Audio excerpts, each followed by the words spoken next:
Si Junk Dog ay isang taunang lalaki na nagpapatalo ng mga nakapirming laban sa mga lansangan, hanggang sa araw na siya ay natanggalan ng kanyang mga ngipin sa pamamagitan ng isang fixed match at halos masawi sa dumi.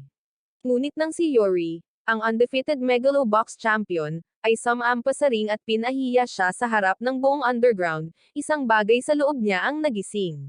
Simula noong araw na iyon, nagpa siya siyang gumapang palabas ng fixed match para patunayan ang sarili. Ngunit bago ang alinman sa mga ito, ang megaloboxing ay isang bagong uri ng boxing sa hinaharap kung saan ang mga manlalaban ay nakatuon upang palakasin ang kanilang mga suntok. Ikinwento ni Yukiko Shirato, ang boss ng grupong Shira, sa lahat ang tungkol dito dahil pangarap ng kanyang lolo na makitang lalo pang gumanda ang boxing. Para matupad ang pangarap na iyon, nagkwento siya tungkol sa isang malaking megaloboxing tournament na tinatawag na Megalonia. Sinabi niya na ang mga manlalaban mula sa buong mundo ay sasali, ngunit 4 lamang sa kanila ang makakapasok sa huling bahagi ng paligsahan.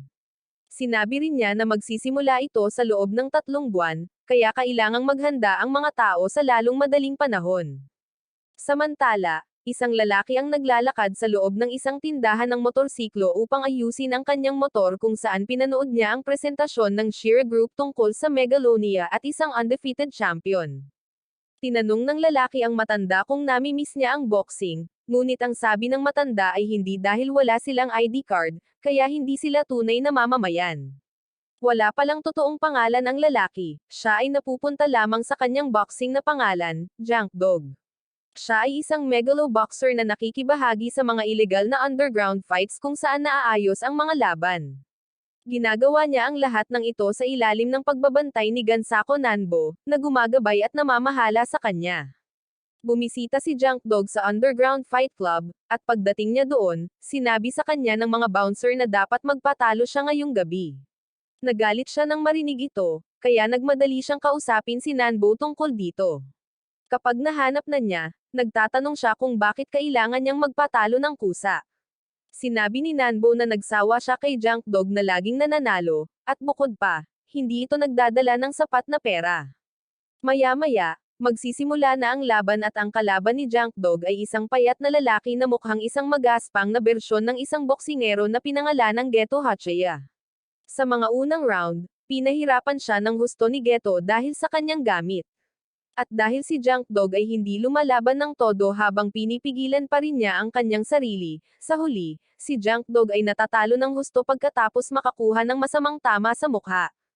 Kalaunan ng gabing iyon, muntik nang mabangga ni Junk Dog ang kanyang motorsiklo kay Yukiko, ang pinuno ng grupong Shira na nagpapatakbo ng Megalonia Tournament. Nag-aalok si Yukiko na magbayad para sa anumang pinsala, ngunit tinanggihan siya ni Junk Dog at sa halip ay galit na sinabi na ang Megalonia Tournament ay hindi totoong megaloboxing. Ang kanyang mga salita ay nakakainis kay Yori, na bodyguard ni Yukiko, at siya ay nagalit sa kung gaano kawalang galang si Junk Dog sa kanyang amo. Nakipag-away si Junk Dog kay Yori dahil gusto niyang maramdaman kung ano ang tunay na megaloboxing. Nagbigay si Yori ng malakas at seryosong vibe na lalong nagpa-excite kay Junk Dog. Ngunit bago sila makapagsimula, pumasok si Yukiko at itinigil ang laban. Sa paglaon, kapag si Junk Dog ay naghahanda na upang harapin ang kanyang susunod na kalaban, may hindi inaasahang mangyayari at sa halip ay pumunta si Yori sa ring. Nagulat ang lahat ng nanunood dahil si Yori ang kasalukuyang Megalobox champion at nagpakita siya ng walang pahintulot ni Yukiko. Sinubukan ni Nanbo na pigilan ang laban na mangyari, ngunit sinuntok siya ni Junk Dog palabas ng ring, na nagsasabing gusto niyang harapin si Yori gamit lamang ang kanyang sariling lakas. Hindi mapigilan ni Nanbo ang laban sa pagitan nina Junk Dog at Yori dahil ang boss ng underground ring ay nagbibigay ng berdeng ilaw, na nagsasabing hindi pa sila nagkaroon ng ganoong kalaking kaganapan bago at ayaw nilang palampasin ang pagkakataon. Dahil alam niyang hindi niya mababago ang mga bagay, binalaan ni Nanbo si Junk Dog na sumuko kung tumama ang kanyang mga pisngi sa lupa or maaring mawala sa kanya ang lahat. Habang malapit nang magsimula ang laban, sinimulan ni Yori ang pangungot siya kay Junk Dog sa pamamagitan ng pagtawag para sa kanyang pangalan, na ginagawang mas masahol pa para sadyaing mawalan siya ng composure. Pagkatapos nito, sinusugod ni Junk Dog si Yori, na sumuntok ng lahat ng mayroon siya. Ngunit napakatalim ng reflexes ni Yori kaya't madali niyang iniiwasan ang bawat galaw. Si Yuri pagkatapos ay dumapo ng isang mabilis na jab na ganap na huminto sa momentum ni Junk Dog. Upang gawing mas patas ang mga bagay, nagpa siya si Yuri na lumaban gamit ang isang kamay lamang. Ngunit si Junk Dog ay lumaban ng husto kaya nagamit pa rin ni Yuri ang dalawang kamay. Kahit na sa lahat ng kanyang pagsusumikap, si Junk Dog ay halos matamba sa unang round sa pamamagitan ng isang malinis ngunit hindi masyadong malakas na suntok diretso sa mukha, ngunit siya ay tumayo pa rin upang lumaban. Nagawa ni Junk Dog na matamaan ng suntok ang mukha ni Yuri, na ikinagulat ng lahat at talagang nagagalit si Yuri. Pagkatapos ay nagpa siya si Yuri na huminto sa pagpigil at ipakita kay Junk Dog kung ano ang hitsura ng tunay na megaloboxing. Pagkatapos noon, naghagis si Yuri ng malakas na suntok sa mukha ni Junk Dog, na pinabagsak siya sa unang round. Pagkatapos, bumangon muli si Junk Dog habang papalayo si Yuri at sinabi sa kanya na hindi pa rin siya kontento sa laban. Lumingon si Yuri at sinabing kung gusto talaga ni Junk Dog ng rematch, kailangan niyang umakyat at harapin siya sa isang totoong Megalonia match. Nang maglaon, binisita ni Yukiko si Yuri, tinanong kung sinadya niyang labanan ang lalaking iyon at pinagalitan siya sa pagtapak sa ring nang walang pahintulot nito. Kinabukasan, habang nakasakay sa kanyang motorsiklo, nakita ni Junk Dog ang isang billboard na nagsasabing, "Nakakalungkot ang buhay kung wala kang mga asset na ginagalaw." Nang makita ang mensahe sa malaking billboard, lalo pang naging determinado si Junk Dog na pasukin ang Megalonia kahit na ano pa ang mangyari. Pero pinaalalahanan siya ni Nanbo na hindi ganoon kadali ang pagsali sa tournament, kailangan niya ng citizenship ID para maging kwalipikado. Kahit na may babaalang iyon, sinimulan ni Junk Dog na balewalain ang mga tagubili ni Nanbo at lalaban ng todo sa ring, gamit ang kanyang buong lakas upang manalo sa isang laban na talagang dapat niyang ipatalo. Nagdudulot ito ng malubhang problema para kay Nanbo, lalo na kay Fujimaki, ang mob boss na kumokontrol sa underground fighting ring.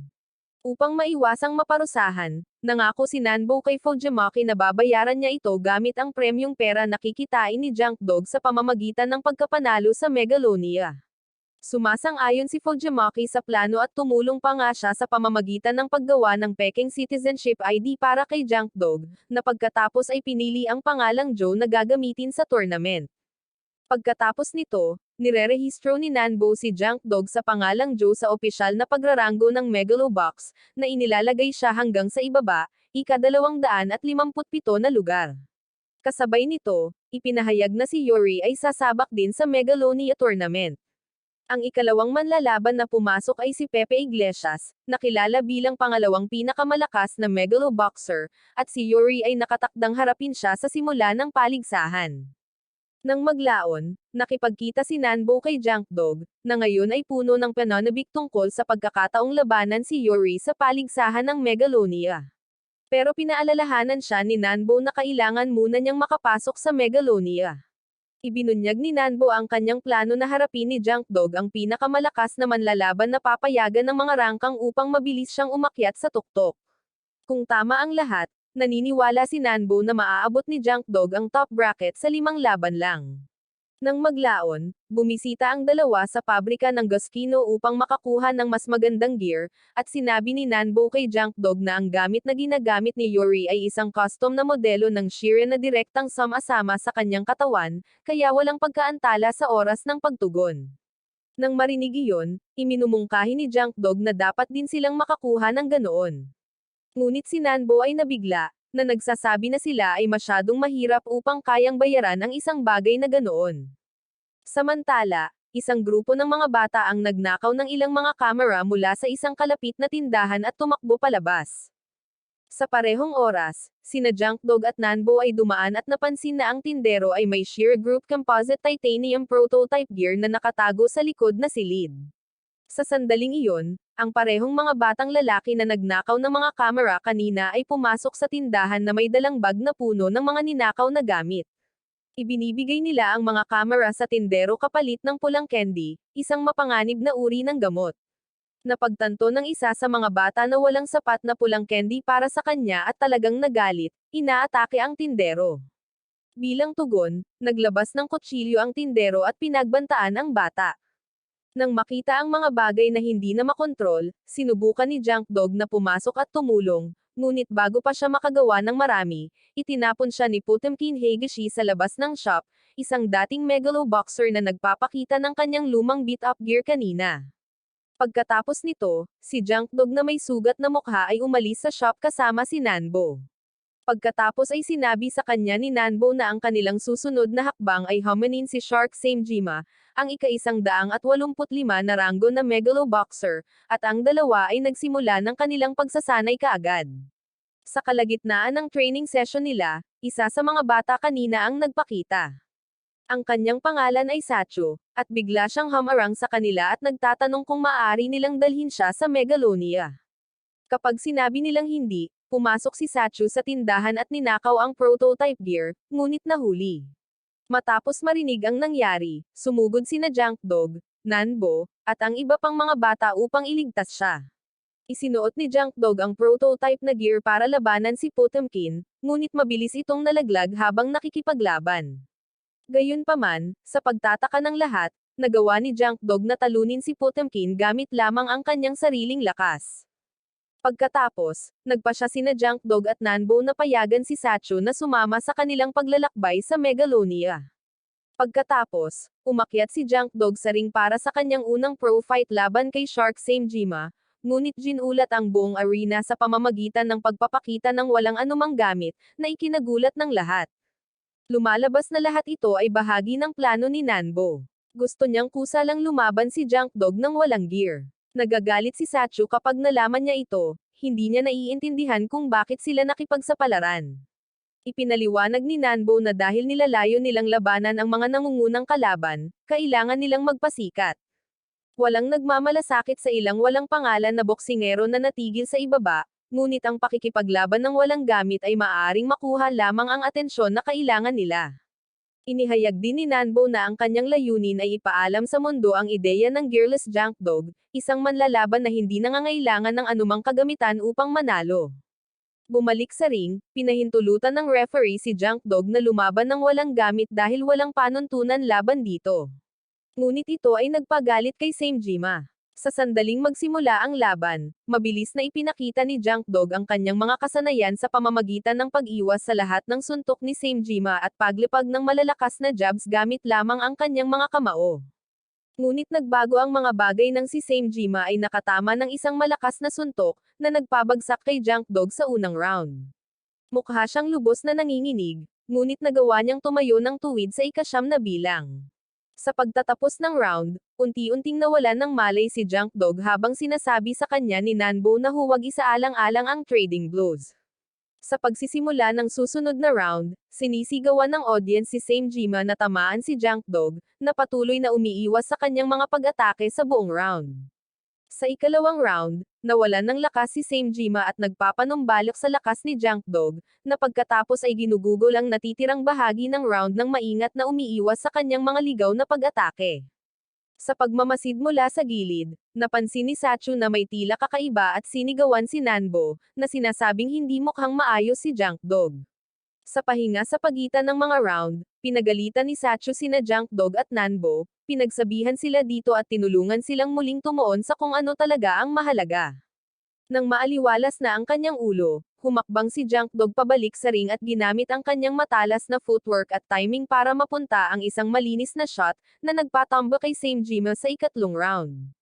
Lumipas ang ilang oras at sa panahong iyon, nanalo si Junk Dog ng dalawa pang sunod-sunod na laban, mabilis na tumaas sa ranggo hanggang sa 102. Ang kanyang mga kasanayan sa pakikipaglaban at kakaibang estilong walang gear ay napapansin ng mas maraming tao.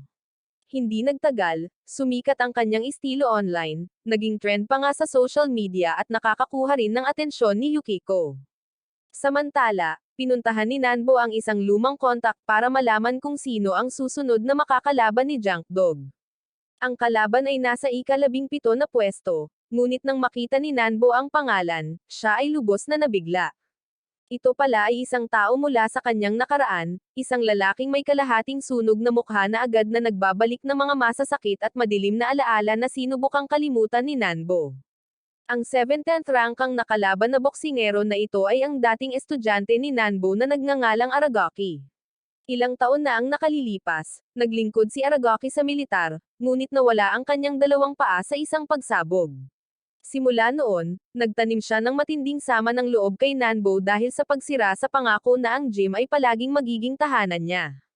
Nang magkita sila, malamig na sinabi ni Aragaki kay Nanbo na plano niyang sirain si Junkdog bilang kabayaran. Nang maglaon, sinabi ni Nanbo kay Junkdog na ayaw niyang kalabanan niya si Aragaki, ngunit nanindigan si Junkdog at sinabing lalaban siya kahit anong mangyari. Sa wakas ay sumuko na si Nanbo at binalaan siya na alam ni Aragaki ang bawat galaw at tricks na itinuro niya. Sa kalaunan, pumayag si Nanbo na hayaang labanan ni Junkdog si Aragaki at sinimulan ng dalawa ang kanilang matinding pagsasanay. Habang naghahanda sila, sinimulan ni Sacho ang paggalugad sa kasaysayan ng boxing ni Aragaki mula nang bumalik siya sa Megalo 3 taon na ang nakakaraan. Nagulat siya sa kanyang nakita, si Aragaki ay may walang kamali-mali na record na puno ng mga malupit na tagumpay, kung saan karamihan sa kanyang mga kalaban ay napunta sa kritikal na kondisyon. Samantala, binisita ni Nanbo ang isa pang dating kakilala na nagpahayag ng higit pa sa kwento ni Aragaki. Lumalabas na pinaniniwalaan ni Nanbo na nasawi si Aragaki matapos ang maling ulat na nagsabing pinaslang siya sa aksyon. Nang maglaon, pinayuhan siya ng kasalukuyang coach ni Aragaki, ang matandang lalaki, na kanselahin ang laban kay Junkdog at pumili ng ibang kalaban. Ngunit tumanggi si Aragaki na umatras dahil nakatakda siyang labanan si Junkdog. Ipinaliwanag niya na ang pagkatalo sa ngayon ay kilalang gearless Junkdog ay magdadala ng higit pang mga sponsor at mas mapapalakas ang kanyang sariling pangalan. Habang nagsasanay, naalala ni Aragaki ang oras kung kailan siya nakabalik at natagpuan ang gym na inabandona at kalaunan ay nawasak. Ang gulat at sakit ay halos magtulak sa kanya na tapusin ang sarili niyang buhay. Kinabukasan, nagbahagi si Sacho ng ilang impormasyon kay Nanbo tungkol sa mga gamit ni Aragaki, na itinuturo na ginawa itong sobrang magaan, kaya maaaring hindi talaga magkaroon ng malaking kalamangan sa kapangyarihan si Aragaki kaysa kay Junkdog. Habang papalapit ang laban, si Aragaki ay pinagmumultuhan pa rin ng masasakit na alaala mula sa kanyang nakaraan. Samantala, pinuntahan ni Nanbo ang kasalukuyang coach ni Aragaki. Doon, siya mismo ay lumapit kay Aragaki at kumuha ng pagkakataon na humingi ng tawad. Pagkatapos, lumuhad si Nanbo na parang isang taong nahuli sa paggawa ng mali at nakiusap kay Aragaki na itigil ang laban.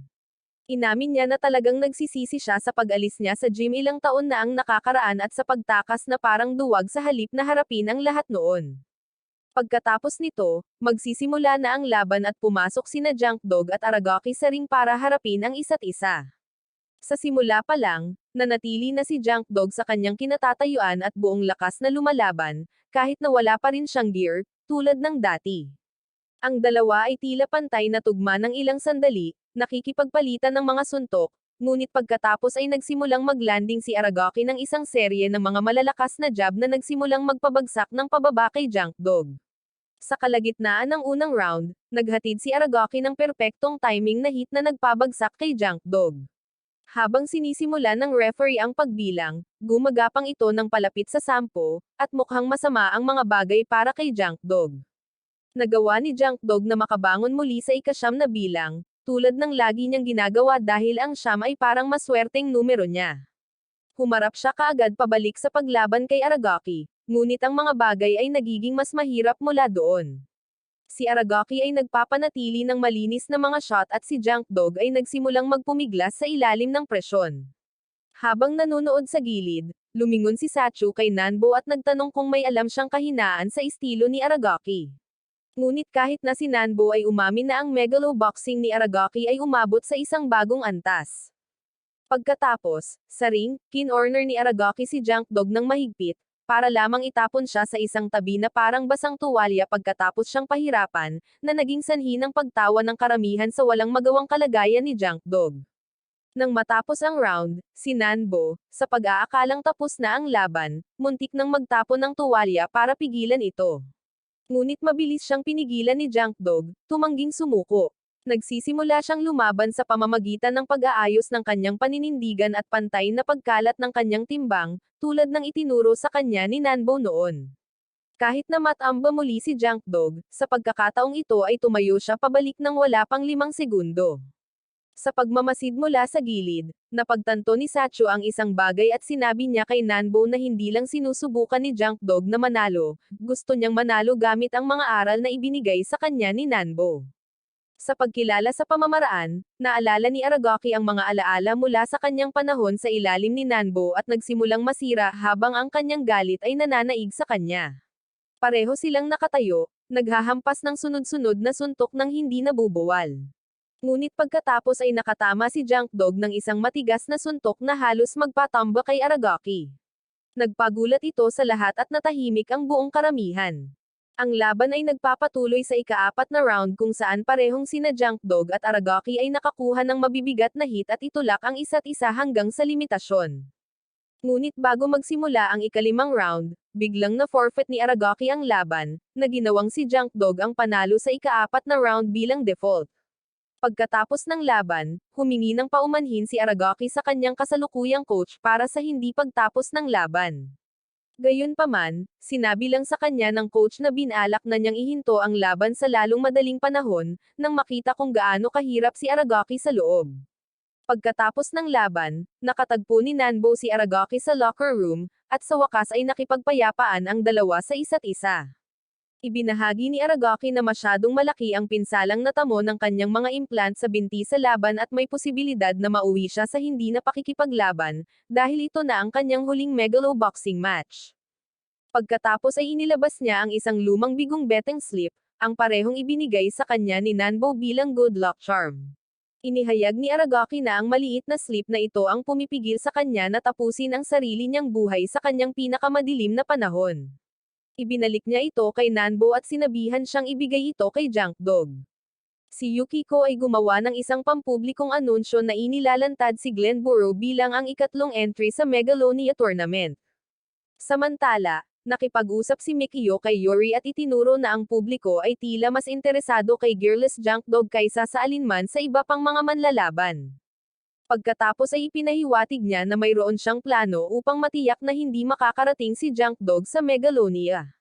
Si Junk Dog ay patuloy na lumalaki sa katanyagan habang sinisimulan ng mga tao na ibahagi ang kanyang mga poster sa lahat ng dako sa lungsod, at hindi mapigil ang magsalita tungkol sa Gearless Junk Dog na ito na natalo ang lahat ng mga lalaki na may mga makina. Nang maglaon, inanunsyo ng isang news reporter na ang Sheer Group na si Mikio ay nanalo lang sa isang laban laban kay Shugir. Sa parehong oras, sina Nanbo at Sacho ay nanunood ng balita sa TV nang si Yukiko mula sa Sheer Group ay nagkataong dumaan.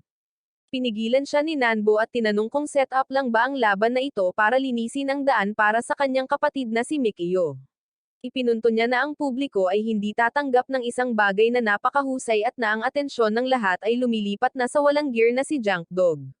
Mariing sinabi ni Yukiko kay Nanbo na kahit sino ay maaaring makipagkompetensya sa Megalonia maliban sa mga hindi gumagamit ng gear.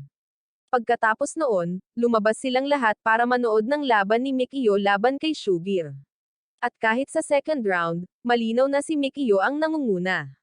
Madali siyang nanalo sa laban, ipinapakita ang kanyang mga kakayahan at ang kanyang advance na gamit ng walang labis na pagsisikap. Pagkatapos ng laban, humakbang si Mikio sa harap ng madla at ibinalita na plano niyang hamanin si Junk Dog sa tabi upang makita kung sino talaga ang karapat-dapat sa huling pwesto sa Megalonia. Samantala, si Nanbo at Sacho ay nagmamadaling bumalik kay Junk Dog at sinabi sa kanya na kahit na mahusay na nakarating sila hanggang dito, hindi na magtatagal ang kanyang pekeng ID. Pagkatapos, habang inaalis ni Junk Dog ang kanyang kamiseta, kapwa natulala sina Nanbo at Sacho nang makita ang kanyang napahirapan na katawan. Grabe ang mga sugat niya na para silang higanteng target na naghihintay lang na tamaan ng susunod niyang kalaban. Samantala, tinanong ng Executive Committee ng Sheer Group si Yukiko kung seryoso ba siya sa pagkakaroon ng laban sa pagitan ng walang gear na Junk Dog at Mikio na iyon, ngunit lumalabas na seryoso talaga ito. Pagkatapos ay pinilit nila si Yukiko na ilagay si Mikio sa Megalonia, ngunit malinaw na mayroon siyang sariling mga plano at hindi interesadong tulungan ang kanyang kapatid na umunlad pa. Samantala, nakipagkita si Nanbo sa isang misteryosong middleman na nagpaalam sa kanya na ayaw ng presidente ng Sheer na makapasok si Mikio sa Megalonia. Kasabay nito, si Mikio ay kumukuha ng kanyang regular na body checkup at gumagawa ng ilang pagsasanay kapag nagpakita si Yukiko. Hindi nagpapigil si Mikio habang hinarap niya si Yukiko at sinabi sa kanya na alam niyang itinakda niya ang laban niya kay Shugir, umaasa na matatalo siya at masisipa sa tournament. Inakusahan din niya siya ng pagpaplano ng isang laban sa pagitan nila ni Junk Dog para sa parehong dahilan, upang ibagsak siya ng tuluyan. Bago magsimula ang kanilang laban, nakatagpo ni Mikio si Junk Dog at ipinahayag na alam niyang si Junk Dog ay isang ilegal na manlalaban sa underground gamit ang isang pekeng ID. Binalaan niya si Junk Dog na kung siya ay pumasok sa ring, ilalantad niya siya sa lahat. Sinubukan ni Junk Dog na suntukin si Mikio, ngunit pumasok si Nanbo at pinaalis si Junk Dog para pigilan siya. Dahil hindi sumipot si Junk Dog para sa laban, panalo si Mikio bilang default. Pagkatapos, ipinangako ni Mikio na kokontrolan ang grupong Shira palayo kay Yukiko. Bilang resulta ng laban, ang Megalonia Dome ay nakatakdang magdaos ng isang seremonya sa susunod na gabi upang opisyal na ipahayag si Mikio bilang huling entry sa torneo. Samantala, ipinahayag ni Fujimaki ang kanyang pagkadismaya kay Nanbo, na nagsasabing isang hakbang na lang sila para makapasok sa Megalonia. Nang maglaon, sinabi ni Nasacho at Nanbo kay Junk Dog na kahit natalo sila, hindi kailanman pinaplano ng mga taga-Shira na papasukin sila. Nagalit si Junk Dog kay Nanbo, ngunit ipinaliwanag ni Nanbo na ito ay dahil sinubukang suntukin ni Junk Dog si Mikio, isang taong alam na ang tungkol sa kanyang pekeng ID. Idinagdag ni Nanbo na kung talagang gusto ni Mikio na tanggalin sila, maaari niyang ilantad si Junk Dog sa publiko, ngunit hindi niya ginawa. Ibig sabihin, dapat may personal na dahilan si Mikio sa pagnanais na lumabas si Junk Dog kapag hindi niya sinabi kahit kanino.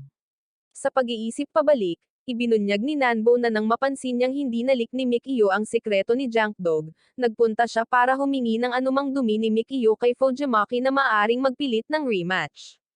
Pagkatapos ay sinabi sa kanya ni Fujimaki na may nagtanong tungkol sa pekeng ID ni Junk Dog, ngunit hindi nakuha ang buong kwento mula sa kanyang mga tauhan.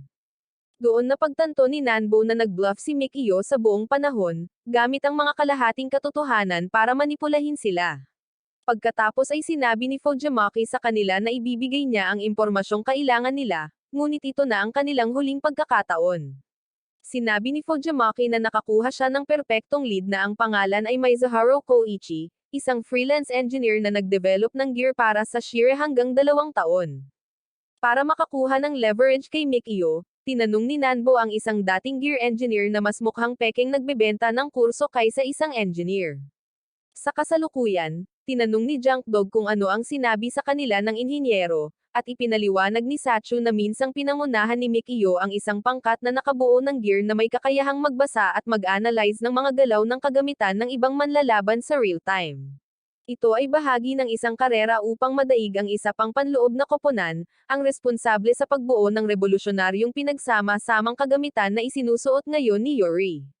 Sa huli ay nakitang mababa ang gamit ni Mikio, at na-sideline ang kanyang koponan, na maaaring magpaliwanag sa kanyang personal na sama ng loob at kung bakit determinado siyang tanggalin si Junk Dog at bawiin ang kanyang posisyon. Iniisip ngayon ni Nanbo na maaaring magkaroon ng pagkakataon si Junk Dog. Kaya naman, ginagawa niya ang lahat ng makakaya niya para pumayag si Yukiko sa isang rematch. Nagmamakaawa siya sa kanya at sinubukang magpaliwanag, ngunit hindi siya pinagkakatiwalaan ni Yukiko at sa tingin niya ay may gagawin siya. Dahil doon, ikinulong siya nito sa isang kwarto para wala na itong magawa. Noong gabing iyon, sa panahon ng malaking seremonya kung saan ipinakilala ang huling 4 na Megalonia fighters, biglang nagpakita si Junk Dog sa kanyang motor at pumasok sa kaganapan. Tumayo siya sa harap ng lahat at hiniling na labanan siya muli ni Mikio, ngunit sa pagkakataong ito sa isang patas na laban. Matapos makita kung gaano kaseryoso si Junk Dog, gumawa si Yukiko ng isang malaking pagpili. Kinuha niya ang huling tiket ng Megalonia at pinunit ito sa kalahati, binigay ang isang piraso kay Junk Dog at ang isa kay Mikio. Sinabi niya na kung sino ang manalo sa rematch ay makakakuha ng huling pwesto sa tournament. Si Mikio ay pinahirapan si Junk Dog sa kanilang opisyal na rematch dahil ang kanyang gamit na ace ay mas mahusay na ngayon kaysa dati. Natutunan nito ang mga galaw ni Junk Dog nang napakabilis at lumalaban sa loob ng ilang segundo. Sa simula, kontrolado ni Mikio at itinulak si Junk Dog sa depensa, hindi pinahintulutan siyang lumaban ng maayos. Sa tuwing makakahanap ng maliit na pagkakataon si Junk Dog na tamaan siya, umiiwas lang si Mikio at tinatamaan siya pabalik. Muntik nang matamba si Junk Dog, ngunit naisip ni Nanbo na maaaring binabasa ni Mikio ang galaw ni Junk Dog kahit na hindi ginagamit ang gear. Lumalabas na ang gamit ni Mikio ay mas kamangha-mangha at mas matalino kaysa sa huling pagkakataon. Ngunit binago ni Junk Dog ang kanyang paraan ng pakikipaglaban at naitama ang ilang magagandang suntok kay Mikio. Gayunpaman, ang makina ni Mikio, ang Ace, ay natututo ng napakabilis, kaya kinokopya nito ang bagong pattern ni Junk Dog at tinamaan siya kaagad. Nang matapos ang round na ito, nainip si Yukiko at nagpas siyang mag-walkout, pero pinigilan siya ni Yuri na umalis. Sinabi ni Yuri na pinalakas ni Mikio ang kanyang gamit para lang makalaban niya ito balang araw. Sa bagong bersyon na ito, ang pressure kay Mikio ay higit pa. At ang isang flashback ay nagpapakita na si Mikio ay umiinom pa nga ng mga gamot upang mapalakas ang kanyang kaugnayan sa Ace, na ginagawa itong mas malakas kaysa karaniwan. Bumalik sa laban, magsisimula ang ikatlong round at wala pa ring pagbabago sa ngayon. Si Junk Dog ay muling natamon sa pisngi ni Mikio. Nang makita ng mga tao si Junk Dog na nahihirapan ng husto laban kay Mikio, ang buong pulutong ay nagsimulang tumawa na parang clown na sumasayaw sa ring. Hinampas ni Mikio si Junk Dog ng napakalakas kaya lumipad siya palabas ng ring at sinubukan ni Sacho na tumakbo, at tulungan siya ngunit pinigilan siya ni Nanbo na sinasabing madi-disqualify sila kapag pumasok sila. Pagkatapos ay sinabihan ni Nanbo si Junk Dog na gamitin ang kanyang pinakamalakas na suntok at patumbahin si Mikio dahil sa huli ay hindi ang gear ang pipili ng mananalo. Nagsisimula muli ang laban at biglang naalala ni Mikio ang isang dating pagtatalo nila ni Yuri tungkol sa boxing. Sa alaalang iyon, sinabi sa kanya ni Yuri na hindi niya masyadong iniisip si Mikio at sarili lang niya ang iniintindi niya. Sandaling nagtatalo ang dalawa at muntik ng mag-away, pero sa huli, huminto sila bago pa ito maging pisikal. Ang sandaling iyon mula sa nakaraan ay lalong ikinagalit ni Mikio. At sa galit na namumuo sa loob niya, bumalik siya sa laban at sinimulang atakihin si Junk Dog ng mas malakas. Sa huli, nagagawa niyang maabot ang isang malakas na suntok kay Junk Dog sa real time. Dahil wala sa mga galaw ni Junk Dog ang gumagana, gumawa siya ng isang matapang na pagpili at ibinaba ang kanyang bantay ng kusa. Nalilito nito ang sistema ng Ace, at hindi alam ni Mikio kung paano tatapusin si Junk Dog. Higit pang mga flashback ang nagpapakita kay Mikio na iniisip kung ang kanyang husay sa boxing ay kanya ba talaga or kung sila ay sa Ace system. Pagkatapos ay nagpa siya si Junk Dog na ipagsapalaran ang lahat ng ito sa isang malaking counterpunch. Iniisip ni Nanbo na diretsyong ihahagis ni Mikio ang isang kanang suntok sa kanya, ngunit sa halip ay ginulat sila ni Mikio sa pamamagitan ng paggamit ng kanyang kaliwang kamay sa pag-atake. Ngunit nag-react si Junk Dog nang hindi nag-iisip at nakakuha ng isang malakas na uppercut na nagpatalsik kay Mikio, na nanalo sa kanya ng isang lugar sa Megalonia. Habang masayang nagdiriwang ang Team Nowhere sa kanilang panig pagkatapos ng laban, tahimik na umalis si Nanbo mula sa party para makipagkita kay Fujimaki. Pagkatapos, sinabi ni Fujimaki kay Nanbo na maging tapat kay Junk Dog at sabihin sa kanya ang lahat. Sa sandaling iyon, lumabas si Junk Dog upang magwiwi at nagpa siya si Nanbo na makipag-usap. Sinabi niya kay Junk Dog na ang tunay na laban ay hindi mangyayari at ang totoo ay nakipag-deal siya kay Fujimaki. Ang tunay na taya ay para maabot ni Junk Dog ang Megalonia, ngunit kusa siyang magpapatalo sa laban sa sandaling makapasok siya sa semifinals. Ipinaliwanag din ni Nanbo na si Fujimaki ang namamahala sa lahat ng pagtaya para sa Megalonia, at walang paraan na makakatakas sila sa kanyang kontrol. Nagalit si Junk Dog at tinanong si Nanbo kung talagang naniwala siya sa kanya. Sinabi ni Nanbo na hindi iyon totoo. Sa tuwing nananalo si Nagalit, mas nakikita ni Nanbo ang kanyang potensyal. Ngunit ngayon ay huli na, at ang pagkatalo sa paglaban ang tanging paraan para makuha niya ang peking ID na iyon. Napagtanto ni Junk Dog na gusto pa rin ni Nanbo na matalo siya sa laban para lang iligtas ang sarili. Sinuntok niya si Nanbo at saka tumakbo paalis sa kanyang motor. Narinig ni Sacho ang kanilang sigaw, naramdamang pinagtaksilan ni Nanbo, at tumakbo din siya palabas. Binalaan ni Fujimaki si Nanbo na kung hindi sinasadyang matalo si Junk Dog sa laban, tatapusin niya silang tatlo. Kasabay nito, ang isang press conference ay gaganapin upang pag-usapan ang nalalapit na laban sa pagitan ni Burrow at Junk Dog, ngunit hindi nagpakita si Junk Dog. Sinabi sa kanya ng assistant ni Yukiko na wala pa ring balita mula sa Team Nowhere kung bakit hindi pumunta si Junk Dog sa event. Nang maglaon, nahanap ni Nanbo si Sacho at sinabi sa kanya na kailangan nilang umalis kaagad kung hindi ay tatapusin siya ni Fujimaki at itatapon sa lawa. Ngunit tumanggi si Sacho na sumama sa kanya. Kinuha ni Nanbo ang sombrero ni Sacho at nakita na sa ilalim nito ay may larawan ng kanyang ama. Tiningnan niya ang larawan at tinanong si Sacho kung ginagamit lang ba niya si Junk Dog para makaganti sa nangyari sa kanyang ama. Alam na pala ni Nanbo ang totoo at ngayon ang ama ni Sacho ang gumawa ng unang disenyo ng gamit na isinusuot ni Yuri, ngunit may isang tao sa grupong Shira ang nagnakaw ng kanyang trabaho. At kalaunan, natagpo ang sawi ang kanyang ama. Pagkatapos, dinala ni Nanbo si Sacho sa mansyon ni Yukiko at sinabi sa kanya na hayaan siyang maghiganti kung iyon ang gusto niya. Ngunit nakatayo lang doon si Sacho at hindi makayanan. Nang makita ito, binago ni Nanbo ang kanyang plano at sa halip ay nakumbinsi si Yukiko na alagaan si Sacho at panatilihin siyang ligtas mula kay Fujimaki. Nang gabi ring iyon, sinimulan ni Yukiko ang paggalugad sa katotohanan tungkol sa nangyari sa ama ni Sacho. Pumasok ang kanyang assistant at sinabi sa kanya na walang duda dahil ang ama ni Sacho ang tunay na orihinal na nagdevelop ng gear. Kasabay nito, magkaharap sina Yuri at Pepe Iglesias sa kanilang laban. At ngayon ay suot ni Yuri ang kanyang sikat na integrated gear, na siyang pinakabago at pinaka-advanced na modelo na ginawa ng kumpanya ng Shira. Gayunpaman, nanalo si Yuri sa kanyang laban-laban kay Pepe at nakapasok sa huling round ng Megalonia. Sa labas ng arena, tahimik na nag-uusap sina Junk Dog at Yuri tungkol sa kung bakit sila lumalaban at kung ano ang nagtutulak sa kanila. Samantala, naalala ni Nanbo, lasing at gumagala sa bangka, ang kwento sa kanya ni Fujimaki tungkol sa Scorpion at sa Palaka.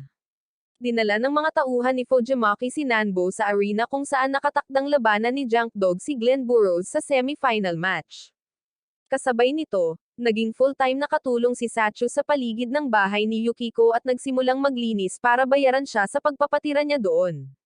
Isang araw, nakita siya ni Yukiko na maingat na binabalot ang isang bendahe sa ID card ni Junk Dog at nagtanong kung nagpaplano siyang manood ng laban, ngunit umiling si Sacho at sinabing hindi dahil hindi siya pupunta. Sa kaibuturan niya, nasaktan siya at naisip niya na parehong tinalikuran siya ni na Junk Dog at Nanbo sa pamamagitan ng pagsang-ayon na makilahok sa isang nakapirming laban. Samantala, dinala si Nanbo sa magarbong luxury suite kung saan nanunood ng laban si Fujimaki. At doon, sinabi sa kanya ng mga tauhan ni Fujimaki na lahat ng kliyente nila ay tumaya kay Junk Dog. Kaya ngayon kailangan niyang manalo kahit anong mangyari. Maya-maya, pumasok si Glenn Burrows sa ring, na nagpapakita ng marangya at mayamang estilo na umaagaw sa atensyon ng lahat. Ngunit nang magpakita si Junk Dog, dumating siyang mag-isa at tahimik na humakbang papunta sa ring, suot muli ang kanyang lumang gamit pagkatapos bisitahin kamakailan ang kanyang pinagkakatiwalaang kaibigang mekaniko upang ayusin ito. Nakakagulat ang lahat na nanunood dahil sumikat si Junk Dog sa pakikipaglaban ng walang gamit. Pero ngayon, bigla na lang siyang nagsusuot ng gear. Habang nakatayo si Junk Dog sa ring, tinawag siya ni Nanbo at sinabing hindi siya humihingi ng tawad dahil alam niyang hindi siya karapat-dapat, ngunit gusto pa rin niyang naruroon para suportahan siya. Pagkatapos, nang may mabigat na puso, sinabi ni Nanbo kay Junk Dog na kailangan niyang sumabak sa ikatlong round. Sa kabilang banda, kahit papaano ay nakarating si Sacho sa stadium kasama ang kanyang grupo ng mga sira ngunit tapat na kaibigan. Kasabay nito, ang laban ay nagsisimula at si Nanbo ay nagsimulang magbigay ng payo kay Junk Dog kung paano lumaban mula sa sulok. Habang nagpapatuloy ang laban, mahusay na gumaganap si Junk Dog at pinapanatili ang pressure habang si Glenn, sa kabila ng kanyang malalakas na galaw, ay nagsisimula ng medyo kinakabahan. Ganun lang, nagtatapos ang unang round. Habang pinagmamasdan ng mabuti ni Fujimaki mula sa likuran, kinukutya niya si Nanbo sa pag-arte na parang isang tunay na coach, kahit na alam niyang pinaplano ni Nanbo na ay patalo si Junk Dog. Sumagot si Nanbo na kung hindi nagtitimpi si Junk Dog ay tapos na ang laban, dahil kanina pa siya nagpigil sa uppercut na iyon. Pagkatapos ay magsisimula ang ikalawang round at malakas na pumasok si Glenn, paulit-ulit na hinahampas si Junk Dog na parang isang punching bag. Hindi sinusunod ni Junk Dog ang alinman sa mga tagubili ni Nanbo, ngunit kahit na matapos ang lahat ng mga hit na iyon, kahit papaano ay nananatili siya sa kanyang mga paa. Umaasa si Nanbo na sa paggawa nito, sa wakas ay mababayaran na ang kanilang utang, ngunit malamig na sinabi sa kanya ni Fujimaki na si Junk Dog ay palaging nasa ilalim ng kanyang kontrol anuman ang mangyari. Sa ring, si Junk Dog ay naatik sa sulok, at si Nanbo, desperado, ay sumigaw sa kanya upang magpatuloy sa pakikipaglaban. Ang mga gamit ni Junk Dog ay nagsimulang masira at mahulog, at siya ay bumagsak sa sahig. Sa sandaling iyon, nagpakita si Sachu sa ringside at sumigaw kay Junk Dog na huwag sumuko. Nang marinig ni Junk Dog ang kanyang boses, itinulak ni Junk Dog ang kanyang sarili mula sa sahig at nang may perpektong timing ay dumapo ang isang malakas na counterpunch na nagpabagsak kay Glenn. Samantala, pabalik sa suite, si Nanbo ay nagsimulang makipaglaban sa mga tauhan ni Fujimaki, tumangging umatras. Isa sa kanila ang bumunot ng baril sa kanya, ngunit si Nanbo ay kumuha ng kutsilyo bilang kapalit. Kasabay nito, abala sina Junk Dog at Sachu sa pagdiriwang ng kanilang panalo sa ring. Ngunit sa sandaling napagtanto nila ang nangyayari, nagmamadali sila sa suite. Pagdating nila, nalaman nilang tinusok ni Nanbo ang natitirang mata niya bilang paraan para mabayaran ang utang niya kay Fujimaki.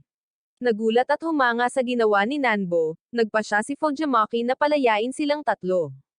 Samantala, pinirmahan ni Yukiko ang isang malaking kontrata sa militar para sa Integrated Gear Project ng kanyang kumpanya. Sinabi niya kay Yori na ang teknolohiya ng Shira ay maaari na ngayong maging simbolo ng pag-asa para sa hinaharap, at sa deal na ito, sa wakas ay mapapatunayan niya iyon sa mundo.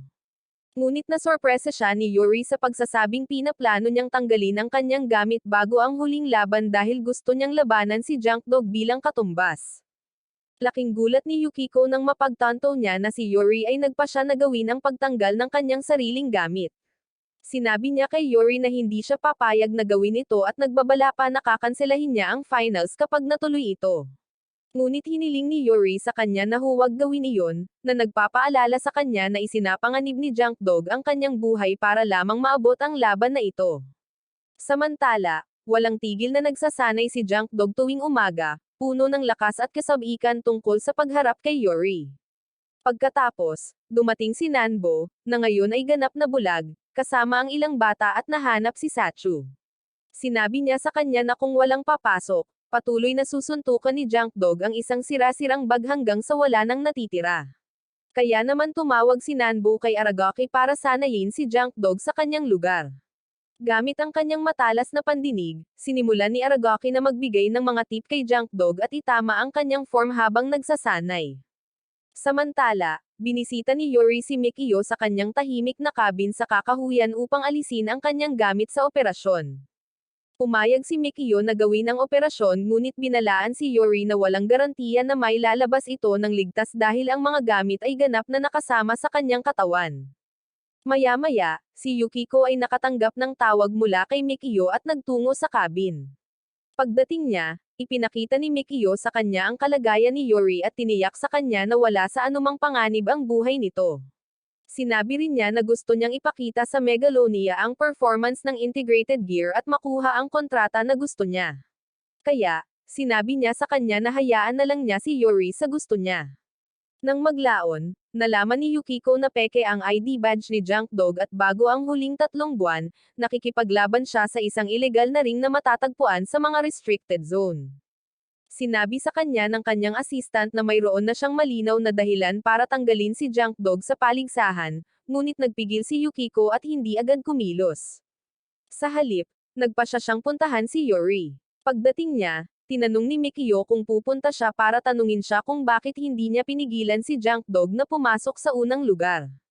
Pagkatapos, dahan-daang gumaling si Yori mula sa sakit pagkatapos ng kanyang operasyon. Nang mag-alok si Yukiko sa kanya ng anesthesia para maibsan ito, malumanay siyang tumanggi, na nagsasabing gusto niyang harapin ang sakit ng mag-isa. Nang maglaon, binisita ni Yukiko si Junk Dog sa tabing ilog. Sinabi niya sa kanya na alam niya ang tungkol sa pekeng ID na ginamit niya, ngunit hindi siya gagawa ng anumang bagay para pigilan ang nalalapit niyang laban kay Yuri. Inamin din niya na hindi pa rin niya lubos na nauunawaan kung ano ang nagtulak kay Yuri na magpakahirap para lamang sa pagkakataong makalaban muli si Junk Dog. Bago magsimula ang laban, si Nanbo ay nagsimulang gumalaw at sumayaw na parang payaso para gamaan ang mood.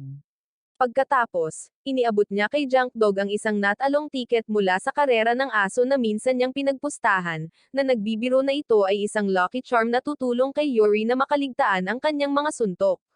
Pagkatapos nito, humakbang si Junk Dog sa ring na walang gamit, gaya ng lagi niyang ginagawa. Magsisimula ang rematch sa pagitan ni Junk Dog at Yuri sa finals ng Megalonia. Pumasok din si Yuri sa ring ng walang gamit, piniling labanan si Junk Dog sa pantay na labanan. Nang makita ni Sacho ang mga galos sa katawan ni Yuri kung saan naroon ang gear, sinabi niya kay Nanbo na mukhang palm unit sa kanya ang malalaking kuko. Samantala, nagpupumilit si Yukiko na harapin ang kanyang mga kliyenteng militar na gusto na ngayong i-customize ang kanyang gamit para sa pagbuo ng armas, isang ideyang malinaw na hindi niya gusto at hindi siya komportable. Bumalik sa ring, kahit na ang paggaling ni Yuri mula sa operasyon ay nag-iwan sa kanya ng mababang stamina, nakikisabay pa rin siya kay Junk Dog, na tumutugma sa kanyang hit para sa hit. Mas maraming suntok ang ibinabato ni Junk Dog, ngunit mas marami sa kanila ang pinapatama ni Yuri. Nagiging malinaw na binabasa ni Yuri ang lahat ng mga galaw ni Junk Dog ng maaga at nagagawa niyang makabawi ng mas mabilis, na pinapanatiling matindi at malapit ang laban. Habang lumilipas ang mga round, ang dalawang mandirigma ay patuloy na nakikipagpalitan ng suntok nang hindi nagpipigil. Nagsimulang manguna si Yuri, at sa isang punto, muntik na niyang matamba si Junk Dog. Ang labanan ay patuloy na nagiging mas mahirap, ngunit ni isa sa kanila ay hindi umaatras. Pagkatapos, sa ika-12 round, parehong inilagay ni Junk Dog at Yuri ang lahat ng mayroon sila sa isang huling suntok. Sa kanilang pag-aaway, biglang tumalo ng eksena makalipas ang isang taon. Nagbukas na ngayon si Nanbo ng bagong boxing gym na tinatawag na Gym Nowhere. Magsisimula na ang susunod na paligsahan ng Megalonia, at ang titulo ay nakahanda na dahil ang orihinal na nagwagi ay bumaba sa pwesto. Pinakita si Yuri na nakaupo sa wheelchair, hindi na kayang lumaban tulad ng dati. Nang maglaon, dumating si Junk Dog sa gym sakay ng kanyang motor upang mag-deliver ng ilang mga pakete, mukhang kalmado at payapa. Sa huli, inihayag na ang gearless Junk Dog ay nanalo sa championship fight noong isang taon sa pamamagitan ng knockout, na isinara ang kabanata sa kanilang maalamat na labanan. Mula nang manalo siya ng title belt sa Megalonia, si Junk Dog ay lumilipat mula sa isang underground fight patungo sa isa pa, nakasuot ng simpleng megalo boxing gear at ginagamit ang pangalang Numad. Sa kanyang makapal na balbas, mas mukha siyang isang matandang tiyuhin na may maraming anak kaysa sa isang kampyon. Sa isa sa mga laban, nakipag-away si Junk Dog sa isang lalaki na nagngangalang Kurimo at pinahirapan siya ng husto, na parang isang punching bag lang. Pagkatapos ay sinabi ng tagapagbalita sa karamihan na gaano man nila siya hindi gusto, kailangan nilang tanggapin ang tagumpay ni Junk Dog. Pagkatapos ng laban, nakilala ni Junk Dog ang isang matandang lalaki na nagsabi sa kanya na habang ang mga tao sa malaking lungsod ay maaaring mag-enjoy sa paraan ng kanyang pakikipaglaban, hindi ito pinapansin ng mga tao sa paligid, pumupunta lang sila para manood ng magandang palabas. Si Junk Dog ay patuloy na lumilipat mula sa lungsod patungo sa lungsod, nananatili sa mga random na hotel at namumuhay na parang isang pagod, sirang tao, halos parang lasing. Isang araw, nagpakita ang multo ni Nanbo at sumama sa kanya. Sinabi niya kay Junk Dog na hindi binibigyan ng Diyos ang sinuman ng higit sa kanilang makakaya, at ang pagpapalit ng kanyang pangalan mula Junk Dog patungo sa Numad ay hindi mabubura ang nangyari noon. Sinabi niya na hindi maaaring patuloy na tumakas si Junk Dog sa kanyang nakaraan. Pagkatapos noon, nakita ni Junk Dog ang isang ulat ng balita tungkol sa bagong kampyon ng Megalonia, si Edison. Marami na siyang kinakaharap at nag-take na rin sa mga pangpawalan ng sakit, pumunta siya sa malapit na tindahan para kumuha ng mas maraming table tas. Nang maglaon, pumunta siya sa isang kalapit na bar at sinubukang uminom ng napakaraming pildores ng sabay-sabay, umaasang mamanhid ang lahat, ngunit isang misteryosong lalaki ang nagpakita at sinabihan siyang huwag inumin ang mga ito. Hindi nagsalita si Junk Dog, bumangon, at lumabas kaagad ng bar. Tumalon siya sa kanyang motor at nag-joyride, sinusubukang ilabas ang lahat ng galit at sakit na kanina pa niya pinipigilan. Kinabukasan, nakita si Junk Dog na natutulog sa isang maliit na restaurant, mukhang pagod at pagod.